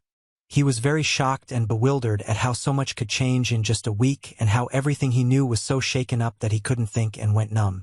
He apologized that he didn't take a more defensive stance at the cafe and didn't want to make excuses for it. An explanation was that he genuinely didn't expect such a vitriolic response. He hid the engagement because he knew they weren't over LW's death and would be upset at the news. It wasn't like I would feel upset by them not knowing, which I wasn't really. He's known these girls since before they were in double digits, and he would never have thought they were capable of it. Came so far out of left field that he froze. I asked him if there was any possibility that either of them had a thing for him, and he looked very confused and disturbed. I said how I've had people tell me it's not uncommon for siblings to do this after loss, and he thought about it. Turns out you were right. He said the 24 years old about 8 months after LW's death made a move and tried to kiss him. He immediately left and told her mother about it. Mother and father are divorced now, but weren't then. She was a minor at the time and messaged him saying she would be 18 soon, so it wasn't a big deal. Her mother made her see the school counselor and didn't allow her to be alone with him for a while. It was years ago, so he'd forgotten it ever happened. He said he was sure that wasn't the case now because it had been so long. But I'm not so convinced, not that it matters anymore. He opened up his Facebook and gave it to me to read. 24 years old had been messaging him, but he ignored it. She ranged from telling him off to crying and saying how betrayed the family was to try to manipulate him against me. He said he was sure that he needed to put them behind him and had been thinking about it on and off since he proposed, but couldn't bring himself to do it. After this week, the fire was lit, and he knew what he had to do. It was all abstract until suddenly it became very real. He asked me how I'd been coping, and I told him I felt like I'd done everything right, but somehow things turned out worse than if I'd been the jealous type and stopped their contact at the beginning. I tried to be understanding and put in so much effort to be secure in myself and our relationship, only for everything I worked on to be thrown in my face like I was a mistress who was cheating with him. He didn't blink the entire time and just listened. He said he should have been more observant and realized I was struggling with this so that he could help me, but I've always been the strong one, so he neglected to, and he'll do better. As I've said in a few comments now, his parents had him in their late 40s and are retired. He hates to involve them in negativity, but I was stunned when he said he's been talking to them about this since the first Facebook message. They were very understanding, but his father took a tough love approach. He said the best quote I think I've ever heard: "Get your act together before the jig is up." They offered to come stay for a while and help us move. I don't think that's necessary, but I really appreciate the thought. On the subject of moving, I made it clear that I would not be living in this house any longer than I had to, and he completely agreed. His parents offered to find us a place in their state if we wanted to have more of a support network, and I'm honestly considering it. After all this, they're only a state away from my own family, so we'd be a lot better off. His job is remote, and I should be able to find work there easily enough. I've also been in contact with a friend who's a mechanic, and they've quoted me between $1 to $2K for the damages, but that's in a cost estimate as a discount. A few people have said to get a real statement and to shop around. The real cost is between $4 to $5K, and that's just for the noticeable damage. My friend thinks they've done something to the engine, so thank God I couldn't drive it anywhere. He thinks I may be entitled to a replacement car altogether. If so, I will be sure to sue for it, and that's not going to be cheap. Still, after all the emotional things were discussed, he asked when would I be comfortable enough to go to the police. I made it clear he was okay with that or I'd go on my own. He said, the surest I've ever seen him, that this is what needed to be done, and he wasn't going to let them continue. He'd done enough to try and shield them, but he wasn't going to let it come at my expense. I'm currently in the bath frothing and bath bombs, but we'll be going to the station as soon as I'm done. He's downstairs right now printing out the new quotes from the mechanics and the messages 24 years old sent him over the past couple of days so we can go prepared. People have said that nothing will come of it, and you may be right, but I have to try, hoping my local police don't have anything better to do. It's a small town. To finish, I made a point of asking again if he would cut them off or if I had to go. He didn't miss a beat and said that they were no longer going to be a part of his life even if I decided to leave. He did ask for one last meeting to say goodbye to her parents, to put a close on that part of his life and to explain to the girls that this is not my fault but his decision after seeing how cruel they were capable of being. After that, we would block them on everything and move forward. I was completely fine with that. So there we have it. Writing all this out and being able to talk to people about everything has been both helpful and a good distraction from the dumpster fire that was my life. Everything worked out as well as I could have hoped. We'll see how his meeting with them goes. I'm sure they won't be very happy about it, but that's not my problem. Thank you all, and I'll update you after they've met up. Update 3. So we drove down to the police station with our block of paperwork and had a couple of hours of talk. They were so sweet about everything. As some of you expected, they did say I should have come earlier, but they didn't really care because it was only a few days. They said that it often takes people about this amount of time to actually file charges if they weren't an immediate threat or danger, so unless someone was about to throw punches. I handed them everything, and it looks like I've got plenty of evidence. They'll be contacting my insurance on my behalf to get the ball rolling so they can come to do a check of my car themselves, and then they can open a claim with me if I want. They're not filing a claim, they're just notifying about the criminal damages. I've filed criminal charges for harassment and vandalism, and they'll notify me with more details about my restraining order this week. My fiancé told the police he was planning on meeting with LW's family and asked if that would contradict my case. And they said no. We're not married at the time of filing, so legally we're two separate entities in the case or something. So my car is totaled. My mechanic friend, I'm going to call him Tom because I can't keep saying my mechanic friend. So Tom and his partner at the shop did a full check on my car, and this is the damage they found. Shattered windshield, for SL tires, 2 broken windows, paint obvious. I think an unknown substance in the engine oil and battered bodywork. They said with this amount of damage, I should just go for a new car, so that's what I'll be doing. If anyone is curious, it was a Volvo. I'd always wanted one and managed to buy one new 2 years ago. Either they get me a new car or they'd be set back about $60K. Either way, I'll be alright. The amount classifies the vandalism as a felony, so they could be looking at jail time too. Now my fiancé met with the family on Saturday, and Tom sat by the window. I currently live in a one-party state, so as long as my fiancé consents, the recording can be used in my case. While it may not be as drama-filled as some of you may want, it was still pretty stressful to see. They met at the same cafe that we had before, and Tom sat a few tables away. Fiancé arrived after their father and before them. They managed to have a calm conversation for once. Fiancé told him how he was feeling, and Phil was very understanding but still trying to minimize. He was saying things like, they miss LW and they'll come around and just need time to come to terms with you moving on. He kept trying to initiate paying for the damages, but his fiancée wouldn't talk about it until the sisters arrived. It was like butter wouldn't melt with the 24 years old, but 19 came in like the Tasmanian devil. My fiancé didn't acknowledge anyone until it had all settled down, where then he said this would be his last meeting with all of them and they'd be going their separate ways. He turned to the girls and said that he would miss who he thought they were, but the way they treated people, especially me, horrified him. He said that this was all him, and they needed to accept that I was not to blame. He even said that it was me who offered the apology in exchange for not filing charges. The 19-years-old then interrupted, asking what charges and saying that no one was going to charge them for barely touching a car. She was a deer in headlights when he asked what they'd done to the engine oil, and the two looked at each other. Seems they didn't expect me to find that out. Cue up the crying.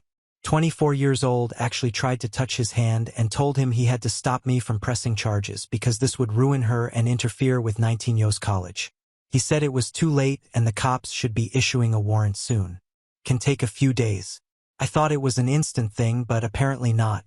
This is when their dad got involved again and said for everyone to calm down and fix this like adults. Now he wants his girls to be adults? Left, that's where the recording ends because we wouldn't be able to use anything afterward anyway. As for moving, we're pretty much all packed up and have a truck coming on Friday. We'll be staying with his parents until we find a place. We're looking at buying this time but might get an RV in the meantime so we're not all stepping on each other. I doubt his parents would mind at all. This is the last update for a while, I think. I have a wedding to finish, a venue to change, new invites, etc., and less than 2 months to do it. Send help. But thank you all for being ears and helping me get through this, if only to distract me from ruminating and digging a huge mental hole. Now on to the next story. Story 9. I told my boyfriend's ex that he still had her explicit photos and exposed him. Now he's furious at me. Am I in the wrong for feeling upset? This is my first relationship. It's one of them when you're basically together, but no labels. We go to different units so distance makes it hard, and other things too, like him lying and being on dating apps when we said we were exclusive. Admittedly, I am an insecure person. I don't let it bother me on the daily, but when I see pictures of his ex, I hate myself. This started when he kind of would bring her up a lot. I thought it was kind of weird, but they were together for 3 years. I found out her name through him talking about her. Found her Instagram. She could be a Victoria's Secret model, and I'm not exaggerating. She is very beautiful. I'm not saying I'm ugly, but I'm definitely nowhere near her. She's an easy 10 out of 10. He said his friends would refer to him as the one with the fit bird. Not a fan of that language, but they're right. I'm a 6 out of 10, 7 on a good day. I'm not ugly, but I'm not beautiful. It upsets me a lot. It makes me feel very bad about myself. I've tried my hardest to get over it. He says he is done with her, but he still has all her pictures. They broke up well over a year ago, maybe 2 years ago. He still has all the pictures, including her explicit pictures. I have now seen this woman's pictures, and yeah, I definitely hate myself now. Why does he still have her pictures? Am I crazy for being upset over this? Am I letting my insecurities get to me? Is this normal? I get having a few pictures for memory's sake, but to keep lewd pictures of the woman you claim you feel nothing for? I don't know. All I do know is I feel bad. Things are great with us. He is so funny and caring, and I feel comfortable with him. I don't feel comfortable with many people. For example, instead of going home, he stayed with me, went to the shop, and we cooked his home foods together to make sure I'd eat. And I know he really does care for me. He comforts me while I cry about my past father. He listens to me when I need to rant. He always seems excited to see me, so I think that it's just in my head. But if he really did love/like me, surely he wouldn't do all those things, and he wouldn't want to wait till December. This has been going on since February, to put labels on it. But it's so hard to try and ignore his lying over the dating apps, how quickly he got with someone else when we split. He wasted no time, not even a week later, he was just with someone else. But fair enough because we weren't together, but it still hurts. It stings because he expressed how he loved me and he wouldn't. It made me doubt the genuineness of words going forth. It wouldn't have been that big of a deal if he didn't say such things. Like, yeah, it would sting, but I would get on with it because I do have feelings for him and I'm a bit naive when it comes to relationships. And this thing with his gorgeous ex, I don't fear them getting back together. I think he is so beautiful, but she is way out of his league. I'll be so real, can't even call her a 10 out of 10. She's scale-breaking. She had always been pretty, but she had that breakup glow-up. Think of Eastern European models. She could easily be one if she isn't already on her way. They're never getting back together. Plus he tells me it was a toxic relationship and neither of them would ever want to get back together. And I stalked. She has a boyfriend. But I feel not enough. If I was enough, he wouldn't keep those type of pictures of her or make a big deal about deleting them. Like saying he can't be bothered. Here are some other red flags in retrospect. He tried to give me his ex's shirt to wear. He told me he loved me before we met in person, when we first met, and at random points throughout our time together. I feel as though he told me that specifically when things were ending between us and I would stay because the idea of someone loving me is foreign and I didn't think it would happen to me. I met him in Hinge. Lameo. I caught him twice on dating apps. He said he wouldn't do it again the first time and he was only doing it for a confidence boost, but he promised he would delete them, and then a week or so later I found him still active on the apps. He would consistently mention other girls to make me jealous. He would waste my time telling me to stay up so we could call, and then never calling me or making me stay up really late when I told him I'd be very busy the next day. I asked him if he could at least text me if he isn't able to call, so I can do other things or go to bed instead of staying up like an excited kid on Christmas Eve. Low-key fetishized my race and sexuality. I thought it was a joke, but he referenced both things a lot to the point it made me uncomfortable. I mentioned this to him that I thought it was weird and I'm more than just bisexual and mixed black and white. Update 1. He claims he just hasn't gotten around to deleting them, but told me he deleted all pics of her on Snapchat, and he has loads of photos in his camera roll so he doesn't see them. But emo, he should have deleted them, not even for my sake, but hers, especially if he has already taken the time to delete them on Snap. I think it's weird to keep them kind of pictures of someone you're no longer with and haven't spoken to in nearly 2 years. I don't think her or her boyfriend would appreciate him having them pics. I know I certainly don't. I'm kicking him out and ending it this morning. He made me feel bad by saying I'm all he has, but I'm trying to respect myself and stick with it. I have a bad habit of taking him back when he upsets me because I tell myself I'm being dramatic, but I don't feel respected, and with everyone reinforcing what I've been thinking, I do think it's time to get rid of him. I think it is just hard because he is a lot of my firsts. Lastly, I do agree I need to work on my self-esteem, and I have. I've made tremendous growth compared to where I was. I can leave the house. I can entertain the idea of dating. I don't fixate on stupid superficial things. I am a POC that grew up in very white areas in the 2020s. Unfortunately, a lot of what I don't like about myself was instilled because I was different. I never saw representation of people who looked like me, like having very coily hair. I had this disgusting notion built into my head that because I'm mixed I should at least have loose soft curls and a lighter complexion and green/blue eyes. I hate that I ever thought that. It's so stupid. But now I wear my natural coily hair out. I don't have to try and cover up my face to try and hide it. In the fact, I can say I know I'm not ugly as substantial growth from my childhood to teen years. I'm actually extremely proud and thankful for my mixed heritage. Thank you all for your words. Update 2. I wanted him back. I have issues, I know. He doesn't want me, that's it. Comments where OP has replied. Comment. Hutting idiot, if he is on dating apps while in a committed relationship, then he's not committed. Many cheaters make their so feel special when they are around them. It's kind of manipulation. They also make their side pieces feel that way.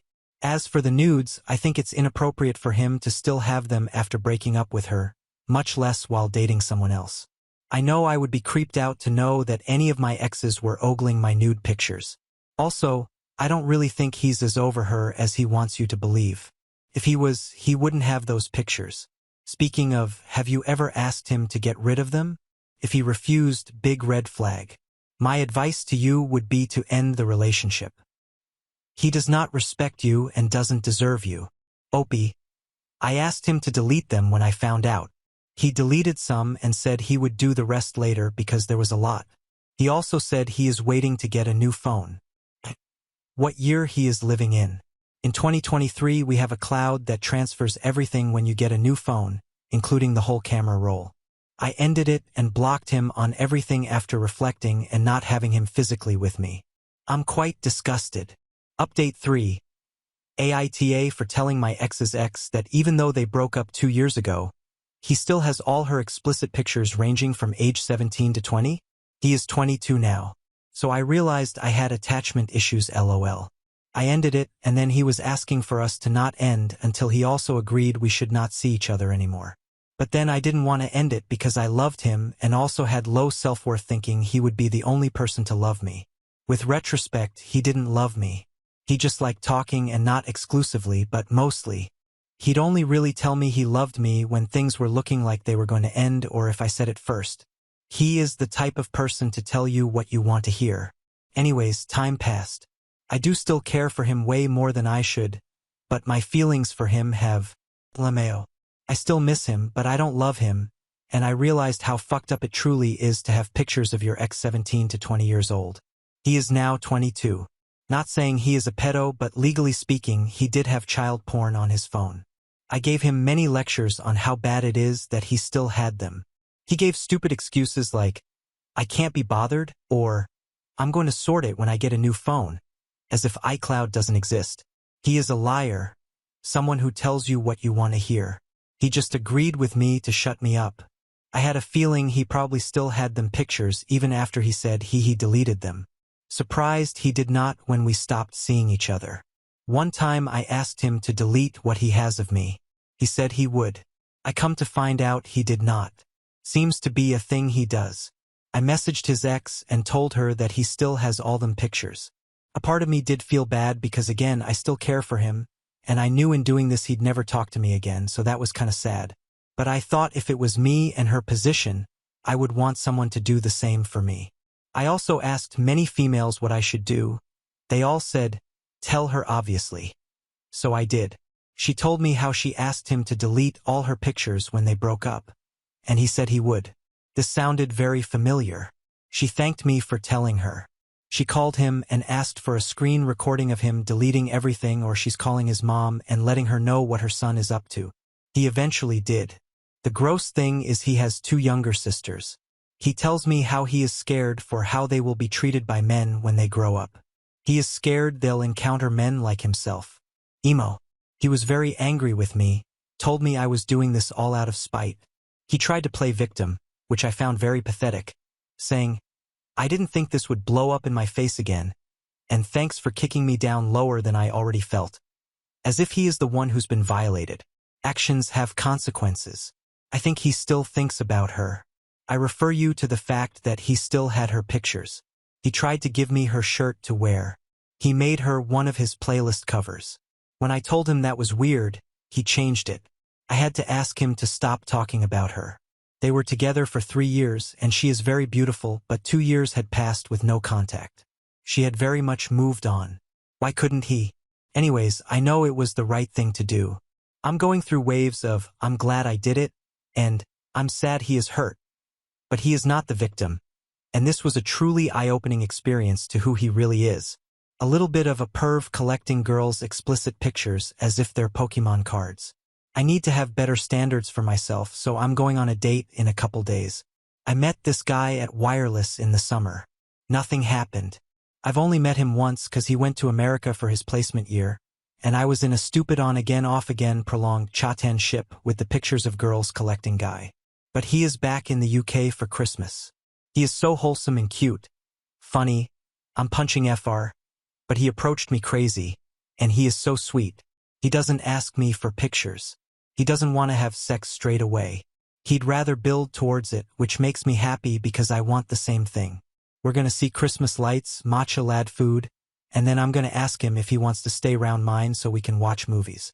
He is very respectful, optimistic, and caring. He has sunflower energy. Also, he is good and doesn't drink, smoke, etc.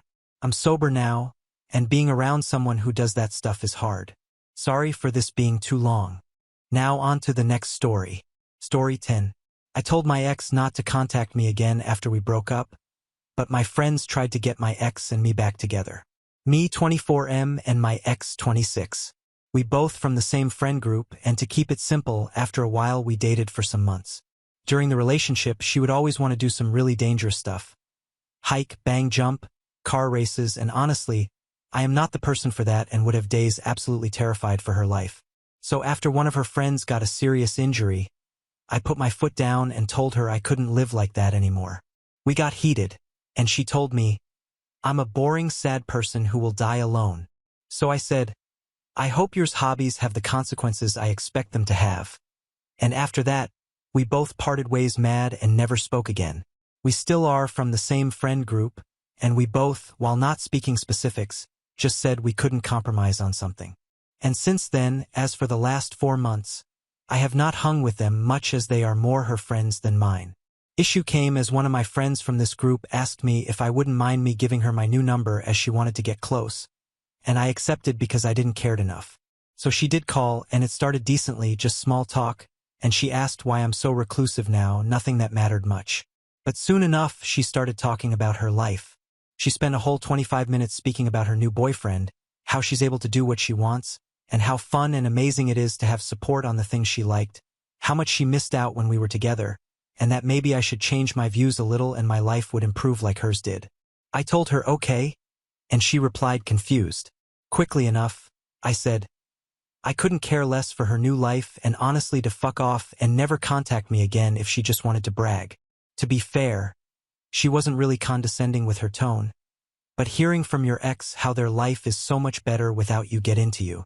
After that, I blocked her, and as quick as I blocked her, all of my friends started texting me about how rude I was and that she was just making small talk and I shouldn't have been so angry that she's happy. So I didn't think I was being an asshole, but I guess they do. H for what I did. Edit. Well, the situation just got a little worse as all of these people I call friends are pressuring me into talking to her more, which I don't want to do. So now they are pring me into going out tomorrow, and I'm not stupid, so I know it's going to end up with only the two of us speaking. I really didn't want to go, but one of those guys is kind of that my boss girlfriend, so I don't want to get on her bad side. I will update soon enough. Edit 2. Okay, so I did as I said and hang out with them, and holy, I'm gonna make an update tomorrow because it got even worse. I would like to update today, but I'm currently typing this while my phone is being bombarded. Sorry to make this a cliffhanger, but I will take a break from all before updating. Update 1. Sorry for the long text, but a lot happened too quickly, and as much as I tried to compress the text, there's too much stuff to say. Sorry. Hello again, friends. As I said before, I did went to hang out with them more worried for my job than anything, and it went as I expected.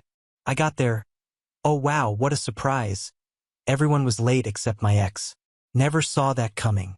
And by what was clearly a coincidence, the host had to buy something leaving us both in the house. How unexpected, right? Seriously can't believe I actually got set up. I knew I would, but the fact it really happened, insane. As for what was said, we sat down very awkwardly. Then she actually said she was sorry surprisingly. She said she acknowledged how she sounded like a bitch, but that she was sad I cut her out before she could say anything. After that, we started to have a conversation about our relationship and whatnot, but the second I asked, "What about your boyfriend?" She got dead silent and looked lost for some seconds before saying some random info about him and randomly started telling me she actually missed me a lot and we complimented each other. Her current boyfriend is too much like her, and she feels in danger sometimes for not having someone who tries to be careful. It went like that until she noticed I wasn't really caring much for what she said and typed to someone. Then out of literally nowhere, all my friends ambushed me to tell me I should stop running, that if I continued to isolate myself and drive them away because I couldn't get over the breakup was wrong, and they are worried for me. I honestly got really overwhelmed with it and said I needed a break. Then they tried to stop me, saying this was an intervention and I can't run from it. I started to feel really bad, and I thought I might have a panic attack. They noticed I was having problems breathing and let me in a room away. Then they sent my ex to comfort me, and as much as I hate to say it, it somehow worked. I hate that having her cuddle with me worked, and I was able to go control myself again. After that, I said I needed to go home and would speak with them later. She literally asked, "Can we try to get back together?" And all I did was say, "Give me time to think." Then I walked back home, and my phone started receiving messages from everyone telling me I should give her a chance and that we clearly still had feelings. I honestly feel awful. I stated to actually doubt myself in it all. I'm still suffering with my anxiety almost making me explode, but I wanted to update before anything. I'm starting to think maybe I could give her another chance, but I quickly doubt that. I doubt the doubt. I feel like a mess, and I honestly just want some help. Date 2, well, been a while. I am alive at the very least, so hello there. I literally just got my phone back and saw all the notifications of the last posts. I might read and comment on some of the last update later, so needless to say, I had a mental breakdown and a very bad one at that. I don't remember much of the last week and days. I just woke up in a hospital and later was sent a psychological evaluation before finally being able to leave. Not alone though. From what I heard, my friends got worried that I wasn't answering any of them and sent my ex to check on me. She apparently found me on the floor with some meds on the ground and called an ambulance. I don't recall any of that, but there are the medical records, so it seems to be real. After that, I was completely out, maybe comas for about 3 days, and when I woke up, surprisingly enough, she was sitting in the couch on the side of my medical bed. She started crying and apologizing for what she and they all did. It seems you guys were correct. From what I read, it was all a grand plan to get us back together and make me less depressed. She explained how she felt like trash after we broke up and even stopped doing the dangerous stuff because she was feeling so down, and also that the supposed boyfriends obviously didn't exist and was a prop to try and make me jealous. After that didn't work out with the call, she went for the full-blown plan of the ambush. They did expected me to get anxious, but that I would later call her back and give my final decision. Well, I guess they didn't expected me to have a mental breakdown and try what I did, and their whole plan failed. By what I heard, they actually thought they killed me indirectly and were all stressed and messed up for the 3 days I was gone, all of them getting medical leaves to spend time with my lifeless self. And after I woke up, they all came to see me and apologized as well, saying they had the experience as eye-opening and would understand if I cut all contact with them all. After that, I went to the psychological evaluation and was confirmed to be a threat to myself, pain in the ass, and was either going to have to go to a mental facility or have someone watch me 24/7. Because I have zero contact with my family, my ex asked me if I wouldn't mind if she was the one to be that person. I of course protested in the start, but later decided it was best that than going to a mental facility again. I've been in these places often, it's not fun at all. So that's how it is currently. We are living in her house, bigger than mine. She's been doing all of the work and chores while I do nothing and just keep my emotionless face. The girl who's dating my boss apparently is way more serious than I thought, and they were engaged, so she made him give me my salary until I get better plus a up on it with the medical leave, something I do appreciate. I know I sound like a dumb prick to start living with her, but currently we have set boundaries. She haven't even touched my arm since after the hug when I woke up. She's kind of like a maid more than anything. We of course still speak, and I can hear the guilt in her voice. She definitely didn't expect things to take this turn, and is ready to accept it as it is, as she stated. If he never gets better, I'm ready to take care of you. If you do get better and wants to leave, that's fine. If you are never able to love me back, that's okay, it's my fault this happened. It seemed legit. For now it works. I don't know how I feel now, as the meds have made me really numb. So I don't know if I care or not for her currently. Maybe will be the last update. I will be answering any questions now though, I got time to spare for it now. We have reached the end. If you enjoyed this video, please be sure to like and subscribe to the channel for more videos like this, and give us your thoughts about the stories in the comments section. Thank you and see you in the next video.